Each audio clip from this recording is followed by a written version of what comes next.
నమస్తే welcome to city 24/7 top debate నేను సురేష్. దేశంలో రిజర్వేషన్స్ రద్దు చిచ్చు మొదలైతే తెలంగాణలో ఆర్ఆర్ ట్యాక్స్ రగడ మొదలైంది.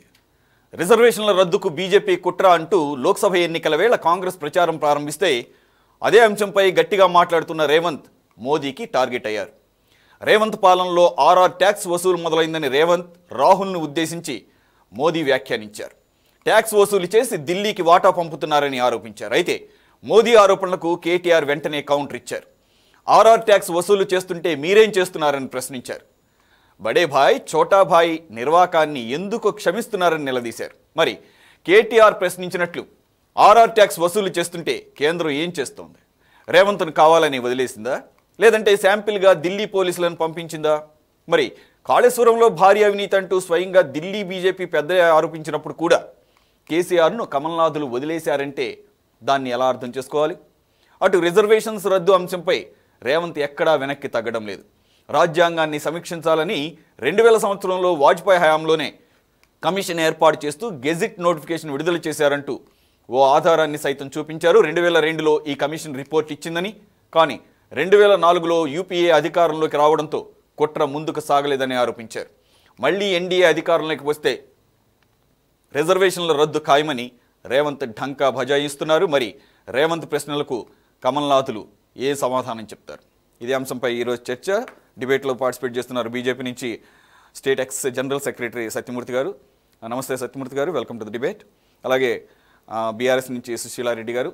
నమస్తే madam, thanks for joining.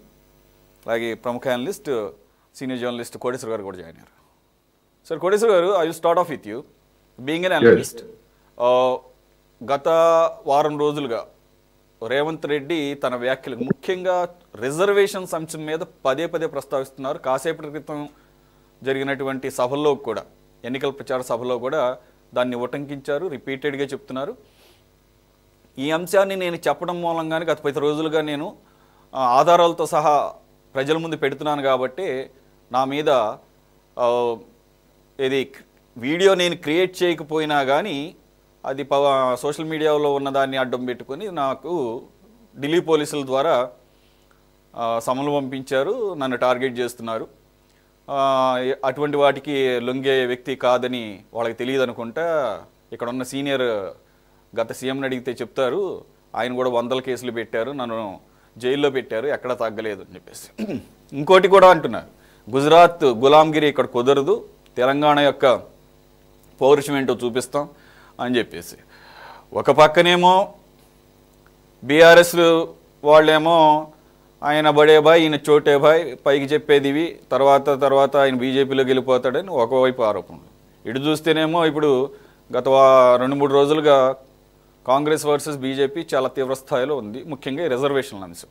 Me analysis ఏంటి సార్? అంటే ఇక్కడ రేవంత్ రెడ్డి గారు చాలా డేట్స్తో సహా చెప్పడం జరిగింది. అలాగే 2025 వాళ్ళ టార్గెట్ ఆర్ఎస్ఎస్,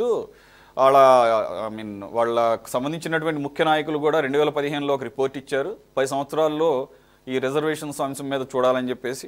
అలాగే నేను లెందీగా చెప్తున్నాను, కాసేపటి క్రితమే ఈరోజు రాహుల్ గాంధీ గారు కూడా ఎక్స్ ఖాతాలో ఈ రిజర్వేషన్స్ అంశాన్ని రాహుల్ గాంధీ ప్రస్తావించడం జరిగింది. అందు గురించే కులగణన కూడా సరిగ్గా చేయట్లేదు, అలాగే జనాభా లెక్కలు కూడా సరిగ్గా తీయటం లేదు. రిజర్వేషన్స్ అంతం చేయడం అనేది వీళ్ళ టార్గెట్. కాబట్టి కాంగ్రెస్ ఇచ్చే గ్యారంటీలే ఈ దేశానికి శ్రీరామ రక్ష, బడుగు బలహీన వర్గాలకు అని చెప్పేసి ఆయన ట్వీట్ చేయడం కూడా జరిగింది. ఎలా చూస్తారు సార్ ఇదంతవరకు నిజమయ్యే అవకాశం? ఇప్పుడు రిజర్వేషన్స్ కు సంబంధించి గతంలో ఆర్ఎస్ఎస్ ప్రముఖులు ఏ విధంగా మాట్లాడారు అనేటువంటిది అందరికీ స్పష్టంగా తెలుసు. ఎంజి వైద్య అనేటువంటి ఆయన కొద్ది కాలం క్రితమే చనిపోయారు, ఆర్ఎస్ఎస్ ప్రముఖుడు. నేను ఇంతకు ముందే ఆయన చేసినటువంటి వ్యాఖ్యల్ని హిందూ పత్రికలో 2015 అనుకుంటా, హిందూకి ఇంటర్వ్యూలో ఆయన మాట్లాడుతూ, ఇంకా ఈ దేశంలో కులాలు ఏమిటి, కులాలు ఎక్కడున్నాయి, ఎప్పుడో 10 సంవత్సరాల తర్వాత రద్దు కావాల్సినటువంటి రిజర్వేషన్స్ ఇంకా కొనసాగుతున్నాయి, ఇప్పుడు అసందర్భం అని చెప్పేసి మాట్లాడు. అదేమే కాదు, ఆ తర్వాత ఆయన కుమారుడు మన్మోహన్ వైద్య ఆయన ఆర్ఎస్ఎస్ జాయింట్ సెక్రటరీ, ప్రధాన కార్యదర్శిలో జాయింట్ సెక్రటరీ. ఆయన కూడా జైపూర్ ఫెస్టివల్లో ఇదే విధమైనటువంటి మాటలు మాట్లాడారు. అసలు ఏకంగా మోహన్ భగవత్ గారే సామాజిక సమీక్ష జరపాల్సినటువంటి అవసరం ఉన్నది అని చెప్పేసి ఆయన కూడా వివిధ సందర్భాల్లో చెప్పినటువంటి తెలిసింది. అందుకని ఎవరో ఏదో అభాండాలు వేస్తున్నారు మా మీద అని చెప్పేసి బీజేపీ వాళ్ళు మాట్లాడటం అనేటువంటిది సరే, అది రాజకీయ పరమైనటువంటి, ఎందుకంటే డైరెక్ట్ గా చెప్పుకోలేరు కనుక, ఓట్లు పోతాయి కనుక చెప్పుకోలేరు. కానీ ప్రతి సందర్భంలో కూడా అనేక సందర్భాల్లో ఆర్ఎస్ఎస్ చెందినటువంటి, అంటే ఆర్ఎస్ఎస్ అంటే ఎవరు? బీజేపీని కన్న తల్లే కదా. బీజేపీ ఆర్ఎస్ఎస్ ఏర్పాటు చేసినటువంటి సంస్థల్లో బీజేపీ ఒకటి. ఆ నాయకులు పదే పదే రిజర్వేషన్లకు సంబంధించి సమీక్ష చేయాలి, ఇలా అందరికీ న్యాయం జరగట్లేదు, కొంతమందికే న్యాయం జరుగుతూ ఉంది, రిజర్వేషన్ల సమర్థనీయమే అంటూనే వాటిని సమీక్షించాలి. ఈ విధమైనటువంటి కామెంట్స్ అన్ని కూడా గతంలో చేశారు. అవన్నీ కూడా కావాలంటే ఎవరికైనా అందుబాటులో ఉన్నాయి. గూగుల్లో కొడితే ఎవరైనా ఇప్పుడు ఎప్పుడు ఏం మాట్లాడారు ఏమిటి అనేటువంటిది. తర్వాత మళ్ళా దాన్ని మేము అట్లా అనలేదు, వక్రీకరించారని చెప్పేసి ప్రకటనలు ఇవ్వడం, ఇదంతా కూడా అందరికీ తెలిసినటువంటి కథే. ఎందుకంటే ఒక ప్రచారాన్ని జనంలోకి వెళ్ళిన తర్వాత దాని మీద ఇచ్చేటువంటి వివరణ అనేటువంటిది జనానికి కానీ పట్టదు. అదే విధంగా మీడియా కూడా పెద్దగా ఫోకస్ చేయదు.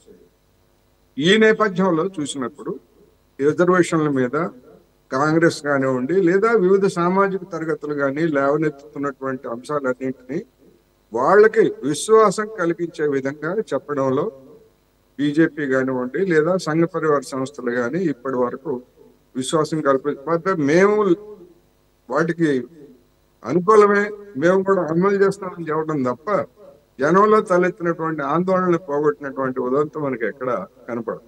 అందుకని నరేంద్ర మోడీ గారు కూడా గడిచినటువంటి 10 సంవత్సరాల్లో అనేక కబుర్లు చెప్పారు. ఇప్పుడు మళ్ళీ ఏమంటున్నారు? నన్ను నమ్మండి రాబాయ్, నేను గ్యారంటీ ఇస్తున్నానని చెప్పేసి గ్యారంటీల భాషలో మాట్లాడుతున్నారు. మరి ఇప్పుడు 10 ఏళ్ల నుంచి చేసింది ఏమిటి? మోసమా? గ్యారంటీ కాకపోతే? అందుకని ఇలా అనేకమైనటువంటివి ఉన్నాయి. ఇక ఆయన తెలంగాణకు వచ్చి ఆర్ఆర్ ట్యాక్స్ గురించి మాట్లాడారు. ఇక్కడ మనం గుర్తు చేసుకోవాల్సింది ఏంటంటే, కాళేశ్వరాన్ని ఏటీఎం గా మార్చుకున్నారు, కాళేశ్వరంలో అవినీతి జరుగుతా ఉంది అని చెప్పేసి గడిచినటువంటి ఆ ప్రాజెక్ట్ ప్రారంభమైన దగ్గర నుంచి బీజేపీ నాయకులు వివిధ సందర్భాల్లో విమర్శలు చేశారు. ఏమిటి మరి కాళేశ్వరం అయ్యేట్లయితే మరి కేంద్ర ప్రభుత్వం ఎందుకు మౌనంగా ఉందంటే, లేదు కేంద్ర ప్రభుత్వం ఆ వివరాలన్నీ సేకరిస్తా ఉంది, ఆ సేకరించిన తర్వాత చర్య తీసుకుంటామని చెప్పేసి టీవీ డిస్కషన్స్ లో ఇతరత్ర వాళ్ళు చెప్పేవాళ్ళు. ఆ ప్రభుత్వము పోయింది. ఈ ప్రభుత్వానికి కూడా ఎన్నికలు వచ్చాయి, తర్వాత వస్తుందో రాదో తెలియదు. ఇంతవరకు కాళేశ్వరం మీద కేంద్ర ప్రభుత్వం, ఎందుకు అంటే జల కమిషన్ ఆ ప్రాజెక్టుకి అనుమతులు ఇచ్చింది. ఇప్పుడు తీరా ఆ మేడిగడ్డ ప్రాజెక్టులో జరిగినటువంటి ఆ కుంగుబాటు ఇవన్నీ చూసిన తర్వాత కేంద్రానికి ఇచ్చినటువంటి డిపిఆర్ ఒకటి, వీళ్ళు ఇక్కడ కట్టింది ఒకటి అనేటువంటి ఆరోపణలు లేదా విమర్శలు కూడా వార్తలు వస్తున్నాయి. అందుకని కేంద్ర ప్రభుత్వం ఒక మైండ్ గేమ్ గా ప్రతిపక్షాలను దెబ్బతీసేందుకు, ఒక మైండ్ గేమ్ గా గతంలో బీఆర్ఎస్ లొంగ తీసుకునేందుకు మేము విచారణ జరుపుతున్నాం, మొత్తం సమాచారం అంతా సేకరిస్తున్నాం అనేటువంటి కట్టుకథలు చెప్పారు తప్ప నిర్దిష్టంగా యాక్షన్ తీసుకోలేదు. అదొక్కటే కాదు, పక్కనే ఉన్నటువంటి ఆంధ్రప్రదేశ్ లో పోలవరానికి ప్రతి పైసా ఇవ్వాల్సింది కేంద్ర ప్రభుత్వం, ఇస్తున్నది కేంద్ర ప్రభుత్వం. ఆ ప్రాజెక్టు మీద కూడా చంద్రబాబు నాయుడు హయాంలో జరిగినటువంటి దాన్ని ఏటీఎం గా మార్చుకున్నారని చెప్పినటువంటి పెద్దలు కేంద్ర ప్రభుత్వం తామిచ్చేటువంటి నిధులు, పోలవరానికి ఇక్కడ కాళేశ్వరం కంటే వాళ్ళు ఇవ్వలేదు అనుకోండి నిధులు, అది వేరే అంశం, కానీ తామిచ్చినటువంటి నిధులను ఏటీఎం గా వాడుకున్నారంటే మరి ఆ చంద్రబాబు నాయుడు మీద కానివ్వండి, లేదా గత ప్రభుత్వ హయాంలో జరిగినటువంటి అవినీతి మీద కానివ్వండి, గడిచినటువంటి 5 సంవత్సరాల్లో ఏమన్నా చేశారా అంటే చేసిందేమీ లేదు. ఇప్పుడు జగన్ మన తెలంగాణలో ఆర్ఆర్ ట్యాక్స్ గురించి మాట్లాడుతున్నారు. ఎవరు అడ్డుకున్నారు మిమ్మల్ని? ఆర్ఆర్ ట్యాక్స్ అయినా లేదా మరొకటైనా ఏటీఎం అయినా, ఇదంతా మైండ్ గేమ్ తప్ప మరొకటి కాదు అనేటువంటిదే నాకు. సత్యమూర్తి గారు, ఈ ఆర్ఆర్ ట్యాక్స్ కానీ లేదంటే కనుక కోటేశ్వర గారు అన్నట్లు గతంలో పోలవరాన్ని ఏటీఎంగా చంద్రబాబు నాయుడు ఆయన కొడుకు వాడుకుంటున్నారని చెప్పేసి, అలాగే గత ప్రభుత్వం తెలంగాణలో ఉన్నటువంటి బీఆర్ఎస్ ప్రభుత్వం కాళేశ్వరాన్ని లక్షల కోట్ల వేల కోట్ల రూపాయలు తినేశారు, అవినీతి జరిగిందని చెప్పి. మరి వీళ్ళ ఎవరి మీద చర్యలు తీసుకోవడం లేదు. ఇప్పుడు కొత్తగా మీరు ఆర్ఆర్ ట్యాక్స్ అంటే మీరు కూడా స్వయాన ప్రధానమంత్రి హోదాలో మోదీ గారే అటువంటి ఆరోపణలు చేస్తున్నప్పుడు అది ఎటువంటి ఆధారాలు లేకుండా చేస్తున్నటువంటి ఇంతకుముందు గతంలో లాగా భావించాలా, లేదంటే ఇదేదో మేము బురద జల్లేస్తాము తుడుచుకోవాల్సిన బాధ్యత మీదే? మరి ఈ ప్రశ్నలకు సమాధానాలు ఏంటి సార్? ముందుగా మీకు కోటేశ్వర గారికి, అలాగే ప్యానెల్ ఉన్న వాళ్ళకి, మీ ప్రేక్షకులందరూ కూడా నమస్కారాలండి. ఇప్పుడు ఇవాళ ఎన్నికల సమయంలో ఖచ్చితంగా వస్తాయి. ఎందుకంటే ఇప్పుడు మన ఇప్పుడు ఇందాక చెప్పారు కోటేశ్వర గారు, ఇది మరి కాంగ్రెస్ ప్రభుత్వం ఏం చేసిందండి? ఇప్పుడు ఇక్కడ వీళ్ళు అవినీతి జరిగిందని చెబుతున్నారు కదా, కాంగ్రెస్ ప్రభుత్వానికి బాధ్యత లేదా? దీని మీద చర్య తీసుకోవాల్సిన బాధ్యత. కాబట్టి ఇదేదో వాళ్ళు అన్నారు వీళ్ళు అన్నారు, వాళ్ళు ఏం చేశారు వీళ్ళు ఏం చేశారు ఒకళ్ళ మీద ఒకళ్ళు చూసుకోవడం తప్ప ఒక హేతుబద్ధమైనటువంటి మాటలు అయితే ఎక్కడ వినిపించట్లేదు. ఇప్పుడు ఇక్కడ ఆర్ఆర్ ట్యాక్స్ అని ఎందుకు అనాల్సి వచ్చిందంటే, ఇప్పుడు మనం చూస్తున్నాం ఇవాళ హెట్రో డ్రగ్స్ విషయంలో వీళ్ళు ఆ హెట్రో డ్రగ్స్కి ఇచ్చినటువంటి స్థలాన్ని మేము వెనక్కి తీసుకుంటామని చెప్పినటువంటి కాంగ్రెస్ ప్రభుత్వం మళ్ళా వాళ్ళకే కేటాయించింది అనేటువంటిది, దాంట్లో అవినీతి జరిగింది అనేటువంటి విషయం మనం చూస్తున్నాం. అలాగే ఈ రియల్ ఎస్టేట్ సంబంధించిన ప్రాజెక్టులు కూడా. కాబట్టి ఇప్పుడు రేవంత్ రెడ్డి గారి చరిత్ర ఎవరికి తెలియదండి, అందరికీ తెలిసిన విషయమే కదా అది. కాబట్టి ఆయన అవినీతి పరుడో నీతి పరుడో తెలంగాణ ప్రజలకు తెలియదా? ఆయన ఏ రకంగా సంపాదించాడు ఏంటనేది తెలియదు ఎవరికీను. కాబట్టి ఖచ్చితంగా ఎన్నికలప్పుడు మనం తెలిసే రేవంత్ రెడ్డి గారిని సీఎం ఫేస్ గా కాంగ్రెస్ ప్రొజెక్ట్ చేస్తే ఆయన కావాలని చెప్పేసి అన్ని తెలిసే తెలంగాణ ప్రజలు ఆయన నేతృత్వం కాంగ్రెస్ ప్రభుత్వాన్ని కోరుకున్నారా? రకరకాల కారణాలు ఉంటాయి సార్. గెలిచినంత మాత్రాన అవినీతి పోతుందా చెప్పండి నాకు? గెలిచినంత మాత్రాన ఆయన మీద ఉన్న అవినీతి ఆరోపణలు కానీ, ఆయన మీద ఉన్న ఓటుకు నోటు కేసు కానీ పోతుందా చెప్పండి మీరు? అంటే ఇప్పుడు రేవంత్ రెడ్డి గారు అడ్డంగా కెమెరాకి కూడా దొరికిపోయినటువంటి ఓటుకు నోటు కేసులు కూడా కాదంటారా? ఇప్పుడు ఉన్నటువంటి పరిస్థితులు ఏం జరుగుతున్నాయి ఇక్కడ తెలంగాణ రాష్ట్రంలో? ఎక్కడ పడితే అక్కడ కాంగ్రెస్ అడ్డంగా దోచుకుంటుందని ఆరోపణలు వస్తున్నాయి, మనం చూస్తున్నాం అవన్నీ కూడా. సో వాటన్నిటికీ సమాధానం చెప్పడం మానేసి ఈయనేదో రాజ్యాంగం ఇదైపోతుందని చెప్పేసి ఒక పక్కదో పట్టించేటువంటి ప్రకటనలు చేయటం, రిజర్వేషన్ రద్దని ఇప్పుడు ఈయన తెలిసినట్టుగా ఆర్ఎస్ఎస్ వాళ్ళు ఈయన చెవులో చెప్పారా? మోహన్ భగవత్ గారు స్టేట్మెంట్ ఇచ్చారండి, మోడీ గారు క్లారిఫై చేశారు, అమిత్ షా గారు క్లారిఫై చేశారు. వీరికే వీళ్ళు కావాలని చెప్పేసి ఒక చిచ్చు పెట్టడం, మతాల మధ్య చిచ్చు పెట్టేటువంటి ప్రయత్నం తప్ప రిజర్వేషన్ రద్దు గురించి ఇది ఆయనేమో రేవంత్ రెడ్డి గారేమో ఖచ్చితంగా రిజర్వేషన్ రద్దు చేస్తారని చెప్పేసి ఇది చెప్పి ఒక అబద్ధ ప్రచారాన్ని ప్రజల్లోకి తీసుకెళ్లి లబ్ధి పొందాలని చెప్పి చూడటం తప్ప ఏదో ఆర్ఎస్ఎస్కి అంటగట్టి, ఆర్ఎస్ఎస్ ఎప్పుడు కూడా చెప్పలేదండి రిజర్వేషన్ రద్దు చేస్తామని చెప్పలేదు. ఇప్పుడు ఇందాక ఆయన చెప్పిన వాటిలో కూడా వాస్తవ దూరంగా ఉన్నాయి తప్ప ఎక్కడ కూడా వాస్తవానికి లేవు. అనేక సార్లు మోహన్ భగవత్ గారు కానీ, లేదు మన మోడీ గారు కానీ, బీజేపీ వాళ్ళు కానీ చాలా క్లియర్గా చెప్పారు. ఇప్పుడు నిన్న అవన్నీ పక్క పెట్టండి, ఈ గడిచిన వారం అంతా కూడా క్లారిఫికేషన్ ఇచ్చారు కదా, మేము అసలు ఖచ్చితంగా రాజ్యాంగ పరిరక్షణ కోసమే మేము ఉన్నాం తప్ప రాజ్యాంగాన్ని మార్చేటువంటి పరిస్థితి లేదు, అలాగే రిజర్వేషన్ రద్దు చేయమని చెప్పి క్లారిటీ ఇచ్చారు. కానీ ఇంకా ఈ గుడకాజు మేధేసేటువంటి ఈ మాటలు ఎందుకు వస్తున్నాయి చెప్పండి? వీటన్నిటి వెనుక కూడా ఒక పెద్ద కుట్ర ఉన్నది. వాళ్ళ యొక్క అవినీతిని కప్పిపుచ్చుకోవడం కోసం ఇవాళ అసమర్థ ప్రభుత్వం. ఎందుకంటే వాళ్ళు ఇచ్చారు హామీలు, 100 రోజుల్లో అమలు చేస్తామని చెప్పారు, చేశారా? ఎన్ని హామీలు అమలు చేశారు? ఇప్పుడేమో దేవుళ్ళ మీద ఒట్లు పెడతారా? ఎక్కడ కడితే అక్కడ. మళ్ళీ ఒక పక్కన బీజేపీ దేవుళ్ళ గురించి మాట్లాడింది అంటారు. ఏ ఊరు కడితే ఆ ఊరు అక్కడ దేవుడి మీద ఒట్టు, నేను ఆగస్టు 15 లోపల ఇవి చేస్తానని చెప్పి ఒక దేవుడిని అడ్డు పెట్టుకుని చెప్పేసి పబ్బం గడుపుకోవాలని చెప్పి చూసేది ఎవరండి ఇవాళ? కాంగ్రెస్ పార్టీ కాదా? కాబట్టి ఖచ్చితంగా ఈ యొక్క అవినీతి ప్రభుత్వము, రేవంత్ రెడ్డి గారు ఒక పెద్ద అవినీతి పరుడు, దాంట్లో డౌట్ లేదు. రేవంత్ రెడ్డి గారు ఓటుకు నోటు కేసులో డైరెక్ట్గా దొరికిపోయినటువంటి వ్యక్తి, దాంట్లో డౌట్ లేదు.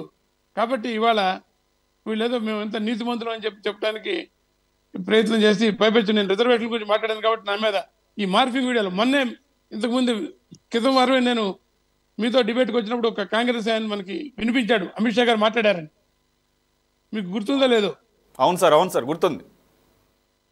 అది అలాంటి మార్ఫింగ్ వీడియోలు చేస్తే వాళ్ళ ఈ టెక్నాలజీని దుర్వినియోగం చేస్తే సో ఎటువంటి వాటి మీద కేసు పెడితే దానికి సమాధానం చెప్పుకోవాలి. నువ్వు అవునా కాదా సత్యమూర్తి గారు, చెప్పుకోవటం సత్యమూర్తి గారు, ఆ రోజు కాంగ్రెస్ అధికార ప్రతినిధి చూపించింది మొన్న డాక్టర్ వీడియోకి సంబంధం లేదు. మొన్న ఏదైతే సిమిలర్ వన్ నో అది కూడా నాకు పంపిస్తే దాన్ని కూడా మేము వెరిఫై చేయించుండేవాళ్ళం. ఇప్పుడు నేను అనేది ఏ రకంగా ఈ డాక్టరేట్ వీడియోస్ వస్తున్నాయని చెప్పడం కోసం ఉదాహరణ చెబుతున్నా మీకు. నేను ఆ రోజు ఆయన నాకు వినిపించారు కదా, ఎవరైనా చెప్తారండి మేము జుమ్లా అని, మేమంతా ఊరికే చెప్పామని. ఏ రాజకీయ నాయకుడు ఎంత తెలివి తక్కువ వాడైనా చెప్పడు. అటువంటిది అమిత్ షా గారు చెప్తాడా ఇదంతా మేము జుమ్లా అంతా ఊరికే ఎలక్షన్ కోసం చేసాం తప్ప ఇది వాస్తవం కాదని చెప్పారని చెప్పి ఆ రోజు వినిపించారు కదా. ఏది నల్లధనాన్ని తీసుకొచ్చి జనాల అకౌంట్లో 15,000 లక్షల రూపాయలు వేస్తాం అనేది మేము ఎన్నికల కోసం చెప్పామని చెప్పేసి అమిత్ షా గారు మాట్లాడిన వీడియో ఆ రోజు మనకి కాంగ్రెస్ ప్రతినిధి చూపించింది. అది ఫేక్ వీడియో అంటారు మీరు. అది మీరు ఆలోచించండి సార్, నేను అనక్కర్లా. ఎవరైనా ఏ రాజకీయ నాయకుడైనా అలా చెప్తారా? నేను చెప్పింది అబద్ధం, నేను ఎలక్షన్లో గెయిన్ కోసం చెప్పాను, ఇప్పుడు నేను నిజం చెబుతున్నాను, అవి అంతా ఉట్టిది అయ్యే పని కాదని చెప్తాడా? మీరు చెప్పండి నాకు. ఆయన చెప్పిన దాంట్లో అదే కదా ఉన్నది ఆ రోజున. నల్లధనం తీసుకొస్తారంటే అంటే లైటర్ ఏమో తెలియదులేండి, ఒకసారి చూద్దాము. మీరు అన్నట్లుగానే అది దాని అథెంటిసిటీ ఆ రోజు కాంగ్రెస్ ప్రతినిధి చూపించడం మొదటిసారి కాదు, అది ఆల్రెడీ అది డిస్కషన్ లో ఉంది. అమిత్ షా గారు చాలా లైటర్ మీన్ లో అది ఎలా సాధ్యపడుతుంది, నల్లధనం తీసుకురావటం ఒక్కొక్కరి అకౌంట్లో పడటం అనేది అసలు ఏ రకంగా సాధ్యపడుతుంది అనేది ఏమన్నా లైటర్ మీన్లో ఏమన్నా మాట్లాడారేమో అనుకున్నాము. ఎందుకంటే ఇక్కడ ఎగ్జాంపుల్ కోట్ చేయొచ్చో తెలియదు. ఇప్పుడు ఇక్కడ ఏపీలో వైసీపీ వాళ్ళు కూడా మేనిఫెస్టోలో పెట్టేశారు ఏకంగా సిపిఎస్ని రద్దు చేస్తాం వచ్చిన వారం రోజుల్లో అని చెప్పేసి ఏకంగా ఇప్పుడున్నటువంటి జగన్మోహన్ రెడ్డి గారే అంటం జరిగింది. తర్వాత సజ్జల రామకృష్ణారెడ్డి గారు దాన్ని క్లారిటీ ఇస్తూ ఏదో అవగాహన లేకుండా ఏదో చెప్పామో, అదే సిపిఎస్ గురించి మాకు అంత అవగాహన లేదు అప్పుడు. కాబట్టి అప్పుడప్పుడు పొలిటికల్ పార్టీస్ నాయకులు కూడా పెద్ద పెద్దోళ్ళు కూడా పొరపాట్లు జరుగుతాయి అని చెప్పేసి మనకు అక్కడ కొంత అర్థమవుతుంది. సరే, దాన్ని మీరు అన్నట్లుగా అది నాకు కూడా డౌట్ ఉంది. ఇది జుమ్లా అని చెప్పేసి ఎవరు అంత ఓపెన్ గా ఒప్పుకుంటారా అనేది నాకు కూడా డౌట్ ఉంది. అది ఇక్కడ మీరు నాకు ఆ వీడియో దయచేసి పంపితే I will try my level best. I will try my level best to contact the same person and I will send it. Sure. Right. మనతో జాయిన్ అయ్యారు టీపీసీసీ నుంచి తెలంగాణ కాంగ్రెస్ అధికార ప్రతినిధి నగేష్ గారు. Good evening. Can you hear me? Good evening అండి. నగేష్ గారు, సత్యమూర్తి గారు ఇప్పుడు బీజేపీ ప్రతినిధి గారు మాట్లాడుతూ మీరు విన్నారు, చాలా క్లియర్గా చెప్తున్నారు. Revanth Reddy is a corrupted politician. Even Telangana సమాజానికి కూడా తెలుసు ఆయన మాట్లాడే మాటలకి హేతుబద్ధత లేదు. కాబట్టి ఆర్ఆర్ ట్యాక్స్ అనేది ఉన్నది వాస్తవం. ఆర్ఆర్ అంటే ఒక ఆర్ వచ్చేసి రేవంత్ రెడ్డి, ఒక ఆర్ వచ్చేసి రాహుల్ గాంధీ. ఇక్కడ ట్యాక్స్ వసూలు చేసి అక్కడ ఢిల్లీ కాంగ్రెస్ పెద్దలకి కప్పం కడుతున్నారు అనేది 2 రోజుల క్రితం ప్రధానమంత్రి గారు చేసినటువంటి ఆరోపణ. నగేష్ గారు, మీది మ్యూట్లో ఉంది ఆడియో.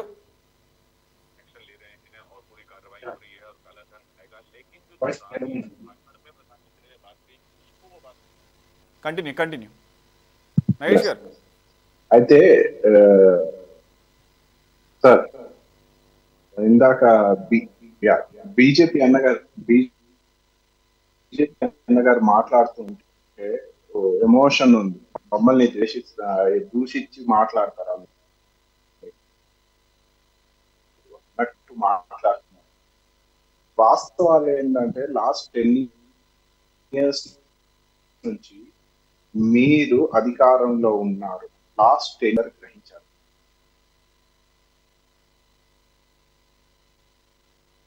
ఇప్పుడు ఒకటి క్వశ్చన్ లో అర్థమైంది ఏంటంటే ఓన్లీ రేవంత్ రెడ్డికి టార్గెట్ చేసుకొని మాట్లాడుతున్నారు బీజేపీ నాయకులు. రేవంత్ రెడ్డి గారు లాస్ట్ 10 years నుంచి అపోజిషన్ లో ఉన్నప్పుడు ఒక బాధ్యత గల లీడర్ లాగా పోరాటారు. నగేష్ గారు, మీరు ఒకసారి ఆ సిగ్నల్స్ చెక్ చేసుకోవాలి. ఆ సిగ్నల్ స్ట్రెంత్ సరిగ్గా లేనట్టుంది, ఆడియో క్లారిటీ లేదు, లైన్ ప్రాబ్లం ఉన్నట్టుంది. I will come back to you again. Susheela Reddy గారు.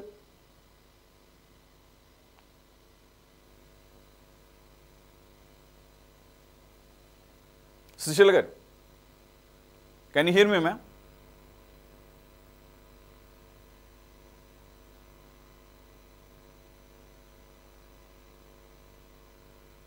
రైట్. కోటేశ్వర గారు, కొద్దిగా మనకి టెక్నికల్ ప్రాబ్లం ఉన్నట్టుంది. ఇప్పుడు మీరు సత్యమూర్తి గారు విన్నారు కదా, మనం ఏదైతే అంటే మనం ఇన్ ద సెన్స్ మీరు అలాగే నేను ఇంటర్వ్యూలో చెప్పిన వాటికి కంప్లీట్ ఆపోజిట్లో ఆయన ఎక్స్ప్లెనేషన్ ఉంది. సార్ కోటేశ్వర గారు, మీ ఆడియో కూడా ఒకసారి చెక్ చేయండి. మీ ఆడియో మ్యూట్లోకి వెళ్ళింది. జుమ్లా అని ఏబీ ఒక టీవీ ఛానల్ కి విలేకరులతో మాట్లాడినటువంటి అమిత్ షా గారి దాన్ని జస్ట్ వీడియో మీకు ఇప్పుడే పంపించాను. ఓకే, దాన్ని మీరు ఒకసారి చెప్పండి. ఆయన ఏ సందర్భంలో జుమ్లా అనే మాట ఆయన నోటి నుంచి వచ్చిందా లేదా అనేటువంటిది అది ఒకసారి వెరిఫై చేసుకోమనండి. ఒకటి, ఇప్పుడు రాష్ట్రంలో జరుగుతున్నటువంటి పరిణామాల్లో ఇప్పుడు ఆయన అన్నారు హెట్రో డ్రగ్స్ కి ల్యాండ్ ఇచ్చారు, ఆ ల్యాండ్ ఇచ్చిన దానికి ఆయన లంచం తీసుకున్నారనేటువంటి ఆరోపణని ఇంత సూటిగా కాకపోయినా విషయం అదే. రేవంత్ రెడ్డి గారు గతంలో హైకోర్టు పక్కన పెట్టినటువంటి భూముల్ని మళ్ళా తిరిగి హెట్రో డ్రగ్స్ కి అంటే నాన్ ప్రాఫిట్ ఆర్గనైజేషన్ ఒక ట్రస్ట్ కి ఇచ్చారనేటువంటిది ఆయన చెప్పినటువంటిది. దాని వెనకాల డబ్బులు తీసుకున్నారనేటువంటిది ఒకటి. ఇక్కడ సమస్య ఏంటంటే ఢిల్లీ లిక్కర్ స్కామ్ కేసులో నిందితులుగా ఉన్నటువంటి వాళ్ళు 55 కోట్ల రూపాయలని బీజేపీకి ఎలక్ట్రల్ బాండ్స్ రూపంలో ఇచ్చారు.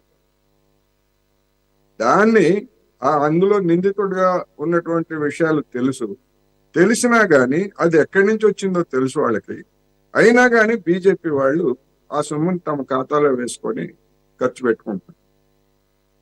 నైతిక విలువల గురించి చెప్పేటువంటి బీజేపీ దాన్ని ఎట్లా సమర్థించుకుంటుంది? ఆ విషయాలు బయటపడిన తర్వాత అయినా కానీ ఆ లిక్కర్ స్కామ్ లో నిందితుడుతో సంబంధాలు ఉన్నటువంటి కంపెనీలు 55 కోట్ల రూపాయలు విరాళంగా బీజేపీకి ఇవ్వాల్సినటువంటి అవసరం ఏమిటి? ఇక్కడ ఇతరుల మీద నిందలు వేసి రాళ్లు వేసేటువంటి వాళ్ళు దాదాపు 8,000 కోట్ల రూపాయలకి బాండ్ల రూపంలో తీసుకోవడానికి దాన్ని ఏమంటారు, లంచం కాకుండా లేకపోతే బలవంతంగా గుంజుకోవటం కాకుండా లేదా బెదిరించి డబ్బులు వసూలు చేసుకోవడం కాకుండా దానికి ఇంకో పేరే ఉంది.